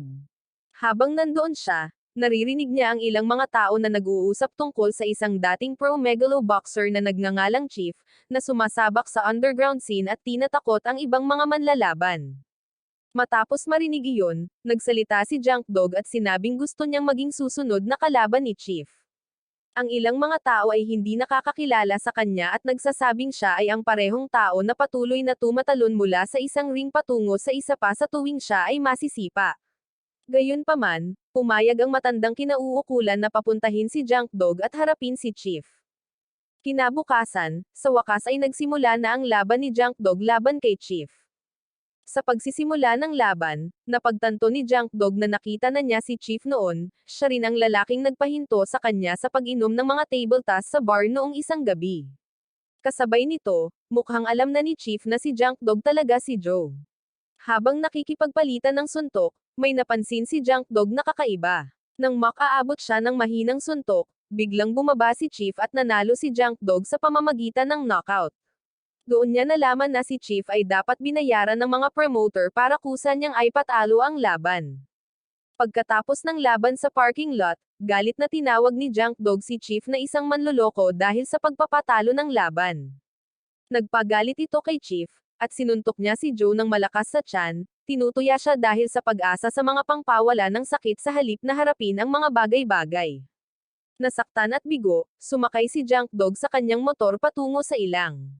Habang nasa labas, natagpuan niya ang isang sawi na lobo na nakahiga mag-isa at nagpa siya na ilibing ito gamit ang kanyang sariling mga kamay. Nang maglaon ng gabing iyon, sinimulan ni Junk Dog na makita ang multo ni Nanbo, na bumalik upang multuhin siya, na ibinabalik ang mga alaala at pagkakasala na pilit niyang iniiwasan. Nang maglaon, muling pumasok si Junk Dog sa isang bar at nakita ang isang poster para sa Grand Megalo Box Tournament na nakasabit sa dingding. Napansin siya ng receptionist ng bar na nakatingin dito at nagmumungkahi na subukan niyang pumasok, sinabing malaki ang premyong pera at kapag nanalo, maaaring hindi na niya kailangang sumampa muli sa ring. Ngunit sa halip na magpuntirya para sa malaking yugto, nag-sign up si Junk Dog para sa isa pang maliit na pangunahing laban. Habang siya ay nasa loob, isang imigranteng lalaki ang lumabas, pinaandar ang kanyang motor, at sumakay, ninakaw ito. Gayunpaman, isang matandang pulubi na nakaupo sa gilid ng kalye ang nagsabi kay Junk Dog na mayroong isang grupo ng mga immigrant na nakatira sa labas lamang ng lungsod. Kaya kung papalaran siya, baka doon niya mahanap ang motor niya. Sinundan ni Junk Dog ang pangunguna at itinuloy ang lalaki pabalik sa isang sira-sirang komunidad na nakaset up sa loob ng isang abandonadong amusement park. Doon, nalaman ni Junk Dog na ang pangalan ng batang lalaki ay Michael. Hinawakan niya siya at dinala siya sa kanyang ina, sinabi sa kanya na ninakaw ng kanyang anak ang kanyang motor at dumating siya upang bawiin ito. Nagulat at nagalit si Mara, sinampal si Michael at saka ipinakita kay Junk Dog ang natitira sa motor. Hinawi na ito at naging mga scrap na metal. Parehong ibinigay ni Michael ang motor at ang megalo boxing gear ni Junk Dog sa kanyang ina, si Mara, na nagbalak na sirain ang mga ito para sa mga pyesa.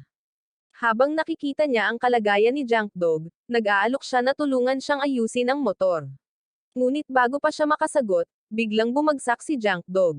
Maya-maya, nagising si Junk Dog sa loob ng isang trailer habang ang komunidad ay abala sa paghahanda para sa isang paparating na pagdiriwang. Sinabi sa kanya ni Mary na maaari siyang manatili sa trailer sa ngayon dahil magtatagal ang pag-aayos ng kanyang motor. Biglang nagpakita ang isang construction crew at hiniling na mag-empake at umalis ang mga pamilyang immigrant, na nagsasabing ibebenta na ang lupa sa isang auction. Ngunit bago lumala ang mga bagay, si Chief ay pumasok at tumayo sa harapan, na kinukumbinsi ang mga tripulante na ipagpaliban ang demolisyon hanggang sa opisyal na makumplito ang auction. Noong gabing iyon, habang nakikipag-usap kay Junk Dog, tahimik na inamin ni Chief na hindi naman talaga siya isang tunay na nakarirango na boksingero ng megalo, at nagkunwari lang siyang isa para kumita siya ng pera sa pamamagitan ng pakikipaglaban. Noong nakaraan, Naging inspirasyon ni Chief ang kwento ni Gearless Junk Dog, isang undocumented fighter na katulad niya, na nagtulak sa kanya na pumunta sa bansang ito at tuparin ang pangarap ng isang mas magandang buhay. Habang pinag-uusapan ito ni Chief, narinig ni Michael na tinawag niya si Junk Dog sa tunay niyang pangalan, Joe. Nagtataka at hindi sigurado, sinabi ni Michael sa isang mob lieutenant na nagngangalang Techo ang tungkol sa pagkakakilanlan ni Junk Dog. Kinabukasan, pinaandar ni Junk Dog ang kanyang inayos na motor nang makita siya ng boss ng mob na si Hikaru na hinahanap siya, at nalaman na wala na si Junk Dog. Samantala, buong kumpiyansa na sinabi ni Chief sa komunidad ang tungkol sa kanyang planong manalo sa paparating na Megalobox tournament at gamitin ang premyong pera para bilhin muli ang lupa upang hindi mapilitan ang kanilang mga tao na umalis. Samantala, naaalala ni Junk Dog ang mga huling sandali nila ni Nanbo at hindi niya mapigil ang sisihin ang sarili sa kanyang pagkasawi. Sa sobrang pagkakasala, nagbukas siya ng isa pang bote ng mga pangpawala ng sakit bago ang laban. Ngunit sa susunod na gabi, may nagbago at bumalik si Junk Dog kay Chief at sinabi sa kanya na gusto niyang magsanay ng magkasama. Sinabi rin niya na tapos na siya sa mga gamot at itinigil na niya ang mga ito, handang sumulong at lumaban ng malinis. Pagkatapos, ipinaliwanag ni Chief na ang paligsahan ay magkakaroon ng kabuuang 3 laban at pagkatapos ay tinanong si Junk Dog kung paano niya planong labanan sila. Saglit na nag-isip si Junk Dog at sinabi na ang pangunahing layunin niya ay maiwasan ang labis na pinsala. Paliwanag niya, makapasok man siya sa finals, wala itong ibig sabihin kung napahirapan na siya at hindi na makalaban ng maayos. Kaya, plano niyang mag-focus sa depensa, hinahayaan ang kanyang mga kalaban na lumapit sa kanya habang naghihintay siya ng tamang sandali para makabawi. Sa sandaling iyon, si Junk Dog at Chief ay nagsimulang magsanay ng magkasama, dahan-daang nagkakasabay bilang mga kasamahan sa koponan. Sa isa sa mga sesyon nila, biglang nakita ni Junk Dog ang multo ni Nanbo, nang umiti at nagtanong sa kanya kung parang nag-aaway na naman sila, tulad noong unang panahon. Ngunit ang sandali ay mabilis na nagdilim habang si Junk Dog ay bumagsak mula sa sakit at pagkahapon na dulot ng kanyang pag-alis mula sa mga pangpawala ng sakit. Habang nakahiga siya sa lupa, bumabalik sa alaala ang pagkasawi ni Nanbo at ang nakakasakit ng damdaming sandali nang sabihin sa kanya ni Sachu na hinding-hindi niya ito patatawarin. Samantala, sinimulan ni Techo at ng kanyang gang ang isang kampanya ng panliligalig laban sa mga immigrant na naninirahan sa kasa, sinusubukang pilitin silang umalis bago maganap ang auction. Si Michael, na nakakaramdam pa rin ng hindi sigurado at naiinis, ay tahimik na tinutulungan sila, na iniisip na maaari itong gawing mas madali ang mga bagay sa huli. Tinipon ni Chief ang komunidad at sinabi sa kanila na kailangan nilang manatiling kalmado, at tiisin ito ng kaunti pa hanggang sa manalo siya sa paligsahan at mailigtas ang kanilang tahanan. Ngunit ang mga tao ay nagsimulang magalit, sinisisi si Chief sa lahat ng gulo, na sinasabing wala sa mga ito ang mangyayari kung hindi siya lumaban kay Hikaru noong una. Pagkatapos, nagpakita si Mera at sinabihan ang lahat na linisin ang amusement park upang maghanda para sa pagdiriwang, sinusubukang pasiglahin ang espiritu ng lahat. Ngunit hinayla siya ni Chief sa isang tabi at sinabi sa kanya ang katotohanan na ang katawan ni Junk Dog ay masama dahil sa lahat ng mga gamot na iniinom niya. Kinagabihan, sa wakas ay nagising si Junk Dog at tumingin kay Chief na may guilt sa kanyang mga mata. Humihingi siya ng paumanhin sa ginawa niyang gulo bago ang laban at sinimulang sisihin ang kanyang sarili, sinabing sinira niya ang kanyang tinubuang bayan, kanyang mga kaibigan, at lahat ng taong nagmamalasakit sa kanya. Pagkatapos ay sinabi ni Chief kay Junk Dog na nawalan din siya ng kanyang sariling bayan, ngunit ang lugar na ito, ang komunidad na kanilang itinayo, ay kung saan sila at ang kanyang anak na lalaki ay sa wakas ay makakadama muli sa kanilang tahanan. Kinabukasan, sa wakas ay dumating na ang araw ng pagbubukas ng Grand Megalobox Tournament. Si Junk Dog ay nakikipaglaban pa rin sa kanyang panloob na mga demonyo, ngunit siya ay nananatiling nakatutok at ang kanyang kontra-pagsuntok na diskarte ay nakakatulong kay Chief na manalo sa kanyang unang laban sa isang malakas na first round knockout. Bumalik sa kasa, habang ang iba ay nagsasaya sa tagumpay, umupo si Mera kasama si Junk Dog at nagbahagi ng higit patungkol sa nakaraan ni Chief. Sinabi niya sa kanya na si Chief ay may isang asawa na nasawi ng maaga at isang may sakit ngunit napakatalino na anak na nagngangalang Carlos na tumulong sa pagdidisenyo ng mga gamit ni Chief. Sinigurado ni Carlos na ang gamit ay ginawa para sa depensa para maprotektahan si Chief kaysa tulungan lang siyang manalo. Nang masawi si Carlos sa paglalakbay nila sa bansang ito, nahulog si Chief sa isang malalim na kadiliman. Sinimulan niyang i-konsumo ang mga pangpawala ng sakit at malakas na pag-inom, na nalunod sa kalungkutan. Isang araw pagkatapos ng isang laban, nasira ang kanyang gamit at sa wakas ay bumigay rin si Chief, umiyak sa unang pagkakataon sa mahabang panahon. Mula sa sandaling iyon, nangako siya sa kanyang sarili na lilinisin at paparangalan ang alaala ni Carlos sa pamamagitan ng pamumuhay ng isang mas magandang buhay. Nang maglaon, habang nagtutulungan si Chief at ang komunidad upang ayusin ang isang sinabotahe na water pump, tahimik na nakipagpayapaan si Junk Dog sa kanyang mga alaala kay Nanbo. Nakaramdam ng bigat, ginupit ni Junk Dog ang kanyang buhok, naghahanda para sa susunod na round ng tournament. Sa laban na iyon, ginagamit ni Chief ang kanyang mga kasanayan sa pag-arte at karanasan sa ring para linlanggan ang kanyang kalaban, para makakuha ng malinis na ko. Ngunit sa gabing iyon, ang mga bagay ay umikot. Ang mga tulisan ni Techo ay lumabas at naghagis ng cocktail sa kasa at ang trailer ni Chief ay nagliyab. Nang hindi nag-iisip ng 2 beses, sumugod si Chief sa trailer nang biglang lumaki ang apoy nang hindi makontrol. Ang kalahati ng trailer ay ganap na nawasak. Nakatakas si Chief na may mga maliliit na paso lamang at nailigtas din ang kanyang kahon na puno ng premyong pera para sa kasa. Mahina siyang ngumiti at sinabing naniniwala siya na ang kanyang pamilya ay dapat na nagdasal para sa kanya na manatiling buhay ng kaunti pa. Kinabukasan, humakbang si Michael at sinisisi ang sunog. Nagpasya siyang umalis ng mag-isa sa kasa, naramdaman ang bigat ng kanyang ginawa. Ang kanyang ina, na nalulungkot, ay napagtanto na siya ang nagsabi sa mga tulisan tungkol kay Junk Dog sa unang lugar. Tumingin siya sa kanya at tahimik na nagtatanong kung nahihiya pa ba siya sa kanyang sarili. Ngunit si Michael, na puno ng galit at pagkalito, ay sumisigaw pabalik sa kanya, sinisisi siya sa lahat at sinasabing siya ang nagdala sa kanya sa magulo na bansang ito noong una. Habang papalabas ng kasa si Michael, nadatnan niya sina Junk Dog at Chief na naghihintay sa kanya sa labas. Tinitigan siya ni Chief sa mata at sinabihan siyang huwag magsalita ng basta-basta tungkol sa pagkasawi dahil may halaga pa rin ang buhay. Ngunit si Michael, na nasasaktan pa rin sa loob, ay tumalikod at sinabing kasalanan ni Chief kung bakit nasawi ang kanyang anak. Ang kanyang mga salita ay tumama ng husto at kapwa ang kanyang ina at si Junk Dog ay nagalit sa kanya dahil sa pagsasabi ng isang bagay na napakalupit.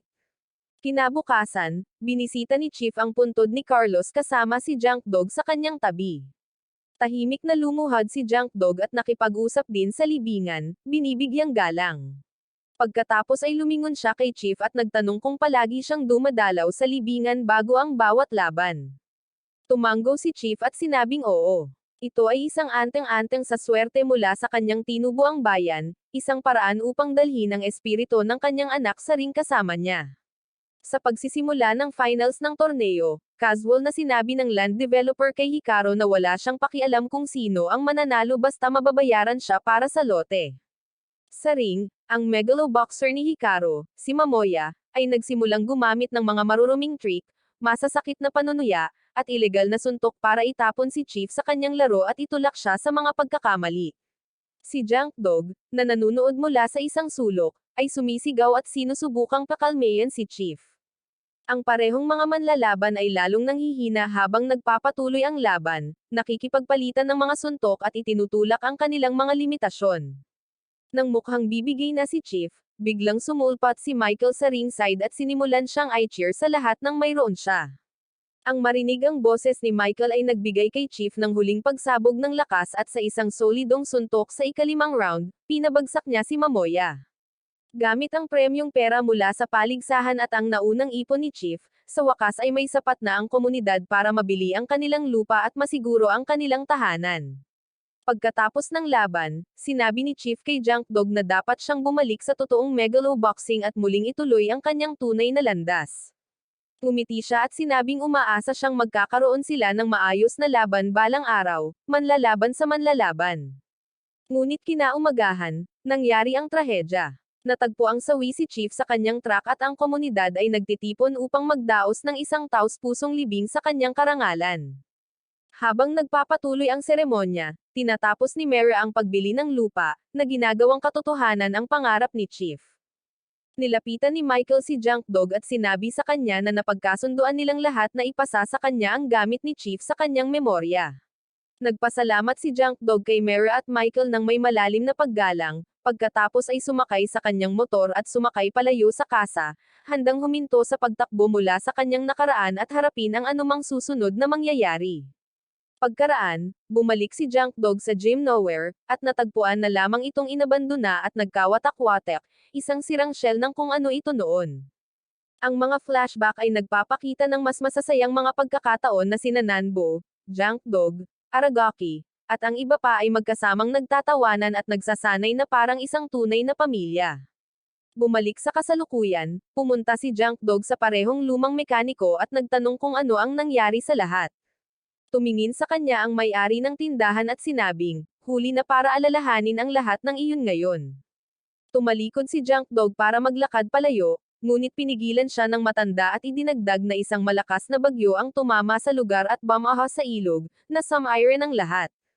Sa sandaling iyon, isa sa mga bata mula noong dating panahon ay nagpakita. Kinuha pala sila ng matanda bilang mga apprentice matapos magkahiwalay ang lahat. Nakilala ni Junk Dog ang batang babae na ang pangalan ay Ochi at tinanong siya tungkol sa iba. Ngumiti si Ochi at simpleng sinabing maganda ang ginagawa nila, pagkatapos ay sumakay sa kanyang kotse at umalis. Pagkatapos nito, naglakad pabalik si Junk Dog sa mga wasak na labi ng Gym Nowhere. Habang siya ay tahimik na nakatayo doon, ang lahat mula sa nakaraan ay nagsisimulang bumalik sa mga oras na magkasama silang nagtawanan, nagsanay ng husto, at nadama na parang isang tunay na pamilya na nagmamalasakit sa isa't isa. Gayunpaman, si Nanbo ay nakikitungo sa sakit sa huling yugto nito, at sinabi ng mga doktor na mayroon na lamang siyang 6 na buwan upang mabuhay. Maaari siyang mabuhay ng mas matagal kung magbabayad siya para sa isang napakamahal na operasyon, ngunit sa halip na gawin iyon, mas pinili niyang gugulin ang natitirang oras sa kanyang pamilya dahil iyon ang pinakamahalaga sa kanya. Ngayon, sa parehong oras, si Edison, na estudyante ni Yuri, ay humiling na makipag-match kay Junk Dog, ngunit si Junk Dog ay halos abala sa pag-aalaga sa orphanage at nagtatrabaho bilang isang tagapagsanay sa gym. Sumasang-ayon si Junk Dog sa laban dahil gusto niyang mapanalunan ang premyong pera at gamitin ito para tumulong sa pagbabayad para sa isang bagong pang-eksperimentong paggamot na maaaring makatulong kay Nanbo. Gumugugol siya ng maraming linggo sa paghahanda at pagsasanay ng husto, ngunit hindi ito nakikita ni Sachu sa parehong paraan at pakiramdam niya ay hindi pinapansin ni Junk Dog si Nanbo, kahit na ang kanyang kalusugan ay patuloy na lumalala araw-araw. Sa ngayon, natutulog si Junk Dog sa loob ng nasirang gym. Ngunit nang magising siya, laking gulat niya nang makita ang isang mas mature na Sachu na biglang umatake sa kanya nang walang babala. Nang makita ni Junk Dog ang kanyang mukha at napagtanto na siya nga ito, hindi na siya lumaban at hinayaan na lamang siyang tamaan siya ni Sachu hanggang sa tuluyang mawalan ng malay. Nang maglaon, nalaman ni Junk Dog mula kay Aragaki na mahigit 1 taon na ang nakalipas, isang bagyo ang tumama sa lugar. Sa panahong iyon, nailigtas ni Sachu ang mga bata. Ngunit kahit na pagkatapos nito, ang gym ay hindi na naayos or ibinalik sa dati. Ang bawat isa ay maaaring pumunta sa isang ampunan or maghanap ng iba pang mga trabaho upang mabuhay. Pagkaraan ng ilang oras, hiniling ni Sachu kay Aragaki na sanayin siya sa pakikipaglaban. Ngunit kahit na wala siyang katulad na likas na kakayahan na mayroon si Junk Dog, pumayag pa rin si Aragaki na turuan siya. Nang maglaon, sumali si Sachu sa isang underground fighting ring, umaasang mapatunayan ang kanyang sarili, ngunit siya ay napahirapan ng masama sa panahon ng laban. Habang naglalakad siya palabas ng arena, nakita niya si Junk Dog doon, ngunit piniling huwag magsalita ng anuman at umalis na lang nang hindi nagsasalita sa kanya. Habang kumukuha ng tubig si Junk Dog sa malapit na ilog, bigla niyang napansin si Bogart na dumaan at naglapag ng flyer para sa kanyang Chinese restaurant. Habang mabilis siyang lumalayo, hindi umimik si Bogart at malinaw na sinubukang iwasan si Junk Dog, na nagkukunwaring hindi siya nakikita. Ngunit nang mapansin ni Junk Dog na ang scooter ni Bogart ay hindi tumatakbo ng maayos at tila nahihirapan, lumakad siya at nagpas siyang bigyan siya ng isang kamay sa pamamagitan ng pagtulak sa scooter ng ilang sandali upang tulungan siyang makaandar. Sa restaurant, umupo si Sacho kasama si Ochi at ang isa pa nilang kaibigan at nagsimula silang mag-usap tungkol kay Junk Dog. Ang isa pang batang lalaki ay nagdadala ng isang ideya na nagsasabing dapat silang gumawa ng isang pakikipanayam kay Junk Dog na may malaking headline tulad ng, pagkalipas ng 5 taon, ang maalamat na kampyon na si Gearless Junk Dog ay bumalik pagkatapos matalo kay Edison at mawala. Sa palagay niya ay maaari silang kumita ng malaking pera mula sa ganoong uri ng kwento. Ngunit lumingon si Ochi sa kanya at ipinaalala sa kanya, na tinatawag siyang Santi, na iniwan silang lahat ni Junk Dog at nawala nang walang salita. Gayunpaman, walang pakialam si Santi tungkol dyan at nakatuon lang siya sa ideyang kumita. Sa sandaling iyon, pumasok ang ilang lokal na gangster at sinimulang abalahin si Ochi, hinihiling sa kanya na dalhan sila ng beer at isang plato ng gyoza. Sinabi sa kanila ni Santi na wala ang may-ari ngayon dahil naghahatid siya sa labas, kaya kailangan na lang nilang umorder sa iba pang inumin. Ngunit hindi siya pinansin ng mga lalaki at patuloy na ginugulo si Ochi, tinatawag siyang munting prinsesa at pinagtatawanan siya ng mga biro tungkol sa mga flat doll. Lalong lumala ang mga pangyayari hanggang sa biglang tumayo si Sacho at binasag ang isang bote sa ulo ng isang lalaki, na nagpatigil sa kanila ng malamig. Ang mga gangster ay bumalik sa ibang pagkakataon at ganap na sinira ang restaurant, sinisira ang mga bagay sa loob bago tumakbo palabas kasama ang gawa sa gusali.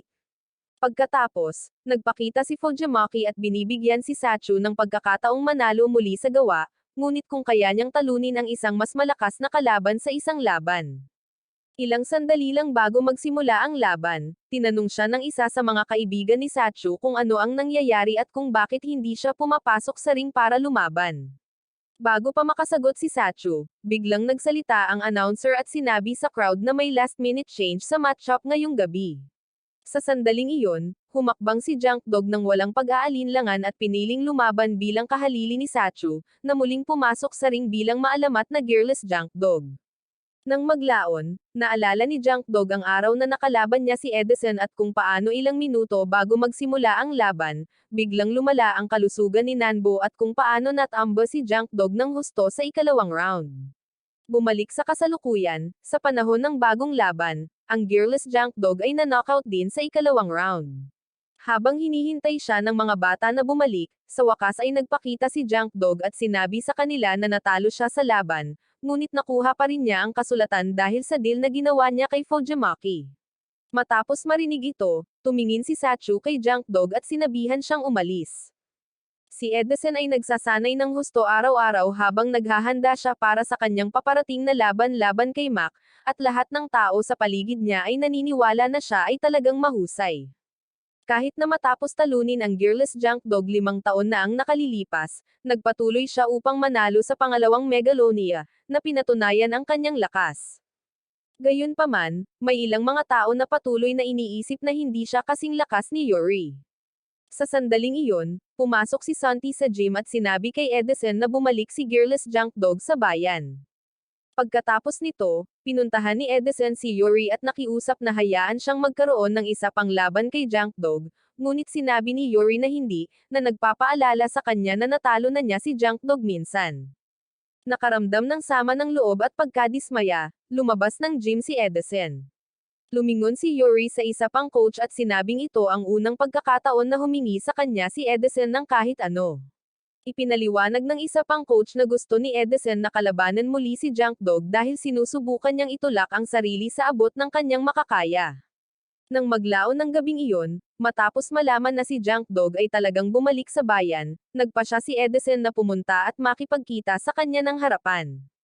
Pagdating niya, nakita niya na si Junk Dog ay abala sa pagtatrabaho, sinusubukang itayo muli ang buong gym ng mag-isa. Si Junk Dog, na nakatuon pa rin sa trabaho, ay nagtanong kay Edison kung ano ang gusto niya dahil nakatali na siya sa isang bagay na mahalaga. Sumagot si Edison na wala siya rito para makipag-away, ngunit sa halip ay may alok siyang trabaho at gusto niyang maging sparring partner si Junk Dog.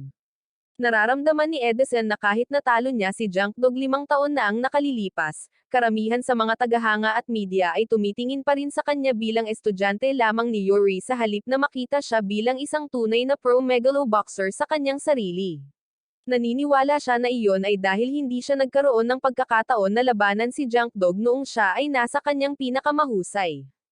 Kasabay nito, lumabas si Mac sa isang panayam sa media kung saan pinag-uusapan nila ang kanyang nakaraan bilang isang mixing megalo boxer na kalaunan ay nagbago ng kanyang landas at piniling maging isang pulis. Naparalisa si Mac matapos ipagsapalaran ang kanyang buhay para iligtas ang mga inosenteng tao sa isang gunfight.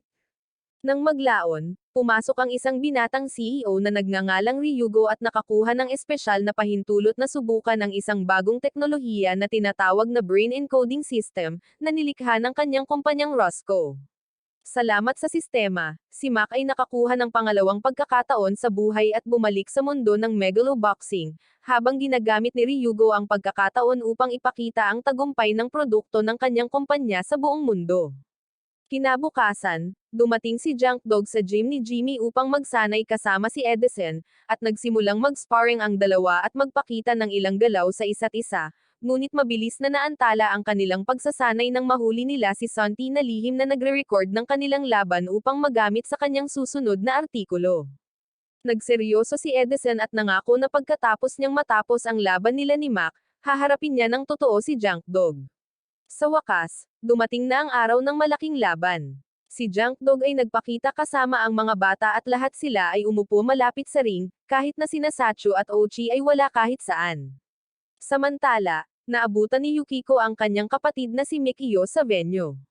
Habang naglalakad si Mac patungo sa ring, saglit niyang tinitigan si Junk Dog, diretsyong nakatingin sa direksyon niya. Magsisimula na ang laban nina Edison at Mac, at tila hindi mapigilan ni Mac ang pagtitig kay Junk Dog, na kilala rin bilang Gearless Junk Dog, na nakaupo sa gilid ng ring. Lumingon si Santi kay Joe at nagtanong kung kilala niya kung sino si Mac, ngunit sumagot si Junk Dog na wala siyang ideya at sinabing hindi pa niya nakilala ang lalaki sa buong buhay niya.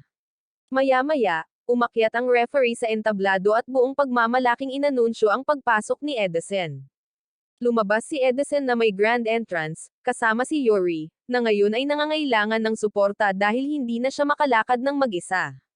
Sa pagsisimula ng unang round, mabilis na pumasok si Mac, naghahadges ng mabibilis na suntok, ngunit nananatiling nakatutok si Edison at nagbabantay, ginagawa ang lahat upang harangan ang bawat hampas na ibinabato sa kanya ni Mac.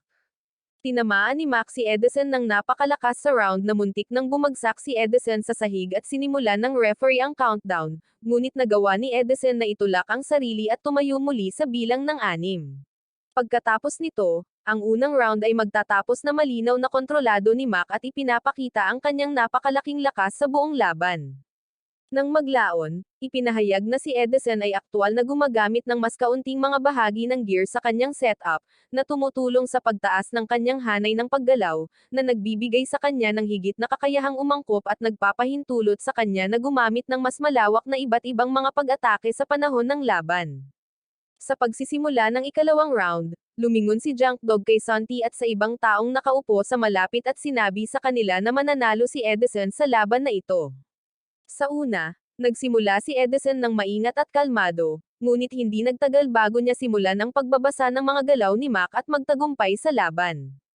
Nagsisimula ng magpumiglas si Mac na maabot ang anumang malinis na mga hit ngayon, habang patuloy na pinipilit siya ni Edison at dumapo ang ilang malalakas na suntok. Isang hampas ni Edison ang samugat sa noo ni Mac na lalong nagpahirap sa kanya. Pagkatapos noon, nakatama si Edison sa kaliwang bahagi ni Mac, na nagpabagsak sa kanya sa lupa. Ngunit kahit na matapos ang isang napakalakas na suntok, itinulak ni Mac ang sakit at nagawang makabangon muli tulad ng pagbibilang ng referee sa 6. Nang tila si Mac ay wala ng mga pagpipilian at ang laban ay dumudulas mula sa kanya, bigla siyang bumalik ng may matalim na pagtuon, ligaw na lakas, at isang matinding pagbabago na alam ng mga tagahanga at tinatawag sa pangalang Mac Time. Sa isang kisap mata, natamba si Edison at natapos ang laban na idineklara si Mac bilang bagong kampyon. Si Edison ay naiwang malubhang nasaktan at isinugod sa ospital sa malubhang kondisyon.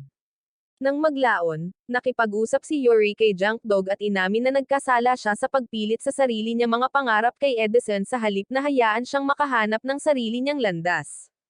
Samantala, sa bahay, si Mac ay nagsimulang magpakita ng kakaiba at agresibong pag-uugali.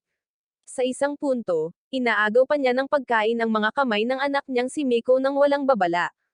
Si Mia, na asawa ni Mac, ay nagbabahagi ng kanyang mga alalahanin kay Ryugo, na umaasa sa mga sagot.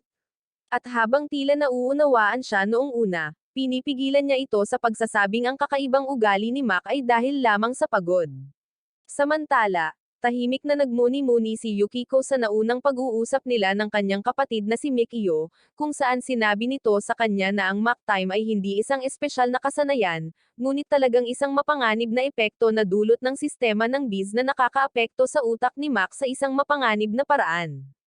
Kinabukasan, sinimulang tulungan nina Santi at Bogart si Junk Dog sa pag-aayos ng Gym Nowhere.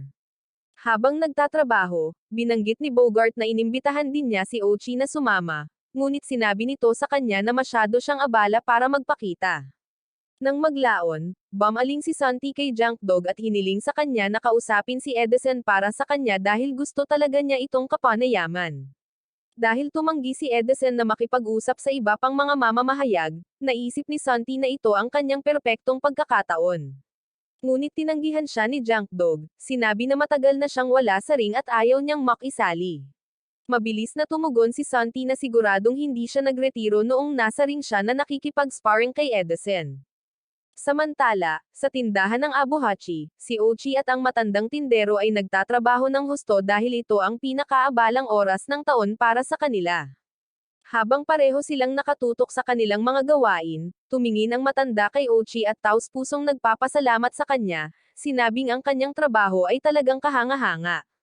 Inamin niya na minsan ay naisip niya na ang kanyang craftsmanship ay mawawala sa kanya, ngunit ngayon ay nakakaramdam siya ng pag-asa na makita ang isang tulad niya na nagdadala nito ng may ganoong kasanayan at pangangalaga. Samantala, si Yukiko ay lihim na nagsimulang tumingin sa Roscoe at sa lalong madaling panahon nalaman na ang kumpanya ay nagkakaroon ng seryosong talakayan sa militar tungkol sa paggamit ng Biz system. Dumiretso siya kay Ryugo at hinarap siya tungkol dito. Sa panahon ng kanilang pag-uusap, dinala ni Ryugo ang ideya ng pagtatanim ng mga brain chips sa mga nasugatang sundalo upang maibalik sila sa labanan, na sinasabing magpapababa ito ng mga gastos sa militar. Sumagot si Yukiko, sinabing iyon mismo ang iminungkahi niya sa militar at hindi ito isang bagay na maaari niyang tanggapin. Hinihiling niya na ibigay niya ang lahat ng nakatagong data ng eksperimento kay Mac kung gusto niya ng patuloy na suporta nito. Nilinaw din niya na kailangan nilang tingnan ng mas malalim ang sitwasyong ito dahil walang kinalaman ang kapatid niyang si Mikio sa alinman dito. Gayunpaman, nagpapakita na sumang-ayon si Ryugo at nangakong ipapadala ang mga file, ngunit sa likod niya, nag-utos siya na i-edit at baguhin ang data bago ito ibahagi sa kanya.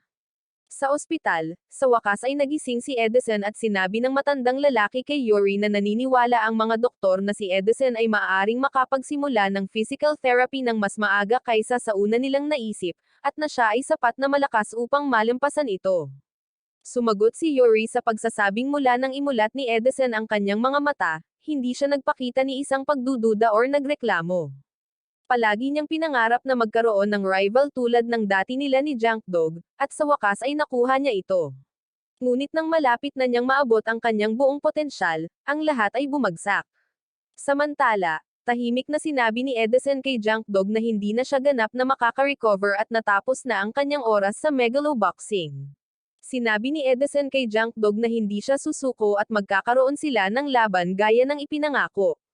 Bumisita si Junk Dog sa libingan ni Nanbo at nakipagtagpo sa isang pag-alit na Sacho, na nagsabi kay Junk Dog na ang Gym Nowhere ay nasawi nang umalis si Junk Dog ilang taon na ang nakakaraan at hindi na maaaring bumalik sa normal ang mga bagay dahil lang sa muling pagtatayo ni Junk Dog ng lugar.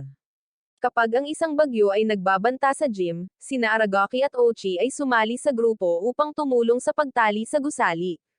Nag-aalala si Mac tungkol sa kanyang mga aksyon sa ring at sa kanyang pagkasira ng isip. Ngunit hinimok siya ni Ryugo na alalahanin kung bakit siya bumalik pagkatapos lumayo sa megaloboxing. Pagkatapos noon, biglang hinamon ni Mac si Junk Dog ng away, na ikinagulat ng lahat, lalo na't sa huling laban, nakaupo lang si Junk Dog sa audience at hindi kasali. Kasabay nito, sumugod si Santi kay Joe at ipinakita sa kanya ang balita. Sinabing ito ay kahanga-hanga at nagtatanong kung talagang tatanggapin niya ang laban. Ngunit tila hindi sigurado si Junk Dog at sinabi sa kanya na maaaring ito ay isang uri ng pagkakamali, malinaw na nag-aalangan tungkol sa buong bagay. Samantala, Nakipag-usap si Yukiko sa board ng Sheer Group na malinaw na mukhang hindi nasisiyahan at ibinalita na seryoso niyang iniisip na putulin ang ugnayan sa Roscoe dahil sa mga panganib ngayon sa publiko, at sa posibleng paggamit ng militar ng BIS system. Sinabi rin niya sa kanila na kamakailan lamang ay inilipat ng Sheer Group ang focus nito patungo sa larangan ng medikal at ang pagtatrabaho sa isang kumpanya tulad ng Roscoe, na ang mga layunin ay tila higit na nakahilig sa paglahok sa militar, na sumasalungat sa direksyon na dapat nilang puntahan. Iminumungkahi din niya na dapat nilang ganap na kanselahin ang kanilang pakikitungo sa Roscoe, sa paniniwalang ito ang tamang gawin. Gayunpaman, ang ilan sa mga miyembro ng board ay agad na nagsasalita ng hindi pagkakasundo, na nagsasabing kung wala ang Roscoe, ang halaga ng kumpanya ay maaaring bumaba ng 50%.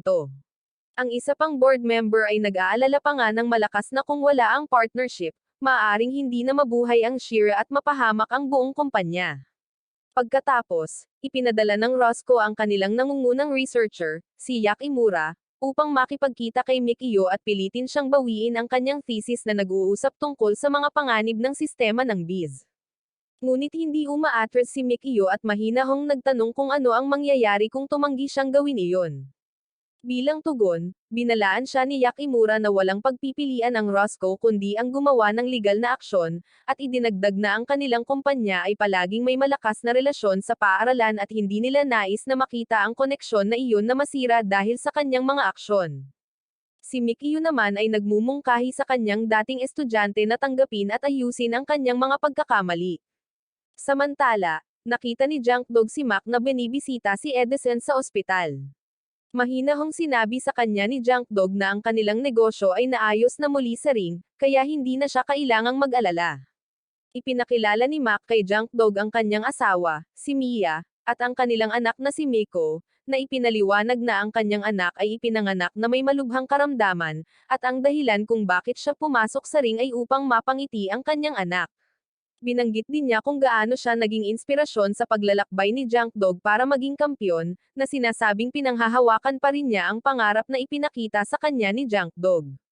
Nang maglaon, sinabi ni Edison kay Junk Dog na ang pinakawalang galang na posibleng gawin niya ay ang iwasang harapin si Mac at pagkatapos ay pipiliin pa ring labanan siya.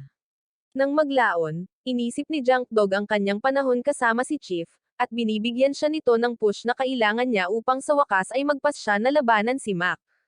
Pagkatapos ay kinausap ni Edison si Yuri, na nag-aalangan, at hiniling sa kanya na tumulong sa pagsasanay kay Junk Dog.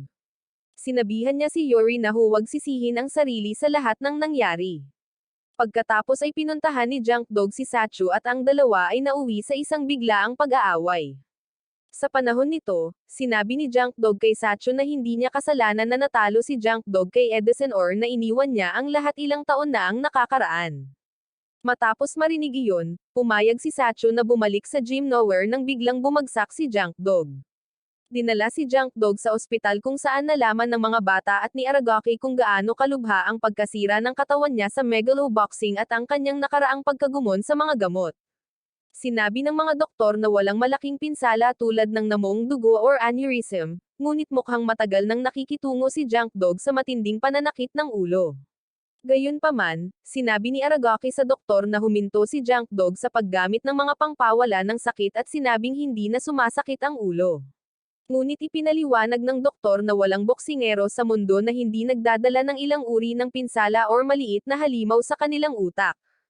Nang maglaon, dumating si Santi at ang iba pa sa ospital, ngunit maagang umalis si Sacho upang kunin ang kanyang mga gamit sa lasing na monghe. Nang sa wakas ay imulat ni Junk Dog ang kanyang mga mata, hiniling sa kanya ni Ochi na mangako na hindi na siya magsisinungaling or magtatago ng mga bagay mula sa kanila. Nakatanggap si Mia ng tawag mula kay Asimata sa grupo ng Shira, na nagpaalam sa kanya na maaaring may mga side effect mula sa brain chip at maaaring maapektuhan ang kondisyon ni Mac. Inamin din ni Asimata na sasagutin ng Shira ang ilang responsibilidad kung may mali. Iminumungkahi niya na maaaring napansin na ni Mia ang mga maliliit na pagbabago kay Mac na kahit siya ay hindi napagtanto, pero pinaninindigan ni Mia na walang kakaiba. Palaging nagpapahinga si Mac pagkatapos ng bawat laban gaya ng karaniwan niyang ginagawa. Samantala, si Yukiko ay nagdaos ng isang press conference kung saan pinag-uusapan niya ang layunin sa likod ng bagong foundation na inilunsad nila. Sinabi niya na ang misyon ay magtayo ng mga ospital sa mga lugar kung saan nag-pull out ang militar. Nang maglaon, sa isang pribadong pag-uusap, sinabi ni Yukiko kay Asimata na ang anak ni Mac ay inoperahan sa parehong oras na pumayag si Mac na sumali sa programa ng paggamot sa Biz. Pagkatapos, dumating si Ryugo sa entablado na may magarbong entry at inimbitahan si Yukiko sa entablado. Sa kabilang banda, sinabi ni Ryugo kay Yukiko na walang plano ang Roscoe Group na putulin ang relasyon sa grupong Sheer or huminto sa pagtatrabaho sa Biz. Kasabay nito, nagsimulang mag-alala si Yakimura tungkol sa kung gaano kadelikado ang mga Biz. Maya-maya ay lumabas si Junk Dog sa ospital at ang kanyang mga kaibigan ay nagpa-party para sa kanya sa bagong gym nowhere upang ipagdiwang. Sa panahon ng party, ikinwento ni Junk Dog ang lahat ng nangyari habang nasa labas siya sa kalsada. Sinabi niya na pagkatapos niyang umalis sa lugar na ito, nauwi na naman siya sa mga underground ring. Patuloy siyang lumilipat mula sa isang bayan patungo sa isa pa, at pagkaraan ng ilang sandali, nawalan pa siya ng oras. Ang tanging magagawa niya ay patuloy na bumalik sa ring, gamit ang mga pangpawala ng sakit para mapawi ang sakit na kanyang nararamdaman sa loob at labas. Ibinahagi din niya na nakilala niya ang isang lalaki na nagngangalang Chief sa daan, at kung paano malungkot na nasawi si Chief. Sinabi ni Junk Dog sa lahat na hindi na siya magtatago ng anumang sikreto sa kanila. Pagkatapos ay tinanong niya kung ano ang iniisip ng lahat tungkol sa pagtanggap niya sa hamon ni Mac, na maaaring ang huling laban ng kanyang karera. Kahit na nag-aalala sila, lahat ay sumang-ayon na igalang ang desisyon ni Junk Dog at tulungan siyang maghanda para sa laban. Pagkatapos ay sinabi ni Junk Dog sa kanila na hindi siya lalaban bilang gearless. Sa pagkakataong ito, isusuot na niya ang gamit ni Chief. Nang maglaon, nagkaroon na naman ng mental breakdown si Mac, at sa wakas ay sinabi sa kanya ni Mia ang totoo. Ipinaliwanag niya na noong siya ay paralisado, hinayaan niya ang Roscoe na gamitin siya sa eksperimento sa Biz upang ang kanilang may sakit na anak na lalaki ay magpa-heart transplant. Pagkatapos marinig ito, pumunta si Mac upang harapin si Ryugo, ngunit sinabi sa kanya ni Ryugo na ginawa ni Mia ang tamang desisyon at lahat ng ginawa ni Mac mula noon ay nagpapatunay nito. Si Mac ay lubos na nawala ng pag-asa at naglalakad sa mga lansangan tulad ng isang sira, nalulumbay na tao na naniniwala na ang isang tulad niya, na ang kaluluwa ay parang nasasawi, ay wala nang natitira sa mundong ito. Ang mas masakit pa sa kanya ay ang pag-alala na ang kanyang asawa ang pumirma sa kontrata sa Roscoe, ipinagpalit ang kanyang katawan para sa pag-opera sa buhay ng kanilang anak. Ang pag-iisip tungkol dito ay mabigat sa kanya, kaya mas lalo siyang nawala sa sariling isip. Nagsimulang magsanay si Junk Dog kasama sina Yuri at Aragaki. Sinabi sa kanya ni Aragaki na ang ituturo niya ay hindi lamang tungkol sa pagkatalo kay Mac, kundi tungkol sa pag-aaral kung paano makaligtas sa laban at makauwi ng buhay. Sinabi rin niya na matututo si Junk Dog kung paano gumamit ng depensa sa matalinong paraan na dahan-daang sinisira ang kanyang kalaban. Kasabay nito, nagsusumikap ang mga bata sa pagpapabuti at pag-aayos ng gamit ni Chief para kay Junk Dog. Ang lahat ay humanga sa gear dahil ang katad na nasa labas ay nakakatulong sa pagsipsip ng epekto ng mga suntok, na nangangahulugang makakatulong ito na mabawasan ang pinsalang matamo ni Junk Dog sa laban. Ang kanilang focus ay hindi sa pagkatalo kay Mac ng may puwersa, ngunit sa pakikipaglaban ng matalino at penonetiling defensive para malagpasan ni Junk Dog ang laban ng ligtas. Mas pinapahalagahan nilang lahat ang pagbabalik ni Junk Dog sa isang piraso kaysa sa pagkapanalo. Samantala, si Mac ay nakatagpo ng isang dating kaibigan mula sa kanyang panahon bilang isang pulis. Sinabi sa kanya ng lalaki na marami pa rin ang tumitingin sa kanya, hindi lang sa trabahong ginawa niya bilang isang pulis, kundi pati na rin sa ginawa niya bilang megalo-boxer. Nang marinig iyon ay natahimik si Mac at nag-iisip. Iniisip ni Mac ang kanyang buhay at naalala ang kwento ng Hummingbird at ng Nomad, isang kwento na dati niyang binabasa kay Miko. Sa kwento, patuloy na gumagala ang Nomad, pakiramdam na nawala sa kanila ang lahat. Ngunit ang Hummingbird ay palaging nagpapakita upang ipaalala sa kanila kung ano pa ang mayroon sila at kumakanta ng isang kanta upang bigyan sila ng pag-asa. Ang pag-alala dito ay napagtanto ni Mac kung ano ang tunay na mahalaga, at nagpasya siyang umuwi upang makasama ang kanyang pamilya. Pagkatapos ay sinabi niya kay Ryugo na gagawin niya ang laban sa sarili niyang paraan, at kapag natapos na ito, iiwan niya ang Roscoe ng tuluyan. Hindi nagtagal, dumating na rin sa wakas ang araw ng malaking exhibition match. Bago ang laban, sinabi ni Yukiko kay Ryugo na kailangan nilang dalawa na managot sa lahat ng pinsalang idinulot ng Biz kay Mac. Gayunpaman, tinanong ni Ryugo si Yukiko kung tinatawag ba niya ang lahat ng kanilang ginawa na isang pagkakamali, ngunit sinagot ni Yukiko na minsan ay naniniwala siya na siya ay isang mahusay na hukom ng pagkatao at na siya ay lubhang mali. Pagkatapos nito, ang dalawang mandirigma ay naglalakad sa gitna ng ring habang magsisimula na ang laban. Tumingin si Junk Dog kay Mac at sinabi sa kanya na ang gamit na suot niya noon ay pagmamayari ng isang lalaking tumupad sa kanyang mga pangarap at nabuhay ng buo. Pagkatapos noon, tumunog na ang kampana at magsisimula na ang unang round ng laban. Ibinunyag din na si Yakimura ay lihim na nagbigay ng tunay na datos tungkol sa kalagayan ni Mac kina Mikio at Yukiko. Nakipag-ugnayan na pala sa kanila sina Mac at Mia, humihingi ng tulong para mailabas ang katotohanan at siguraduhing matatapos ang laban nang hindi na muling pumasok si Mac sa Mac Time. Bagamat medyo pantay ang lakas ni na Junk Dog at Mac sa simula ng laban, si Junk Dog ang unang bumigay dahil hindi maganda ang hubog ng kanyang katawan, ngunit nagawa niyang bumangon at napatumba pa si Mac pagkatapos. Si Mac ay patuloy na nag-iisip tungkol sa kanyang pamilya sa panahon ng laban, at iyon ay nagbibigay sa kanya ng lakas na magpatuloy nang hindi na kailangang pumasok sa Mac Time. Habang ang dalawang manlalaban ay patuloy na nagtatama sa isa't isa, si Sacho ay nagtapon ng tuwalya tulad ng ipinangako niya kay Junk Dog na gagawin niya kung ang mga bagay ay magiging masyadong mapanganib. Pagkatapos ay idineklara si Mac na panalo sa laban. Inanunsyo ni Yukiko na gagawin niyang bukas sa mundo ang teknolohiya ng Biz para magawa ito ng sinuman at magamit ito para makatulong sa iba. Matapos gawin ang desisyong iyon, bumaba siya sa kanyang posisyon sa kumpanya at naaresto si Ryugo. Sinimulan ni Edison ang kanyang pagsasanay sa rehab kasama si Yuri, dahan-daang nagsisikap na lumakas muli. Bumalik si Junk Dog sa Gym Nowhere para makasama ang kanyang mga kaibigan at makahanap ng kapayapaan. Nang maglaon, nagtipon silang lahat upang magpaalam kay Sacho, na nagpa siya na oras na upang umalis sa gym upang maabot niya ang kanyang orihinal na pangarap na maging isang gear engineer.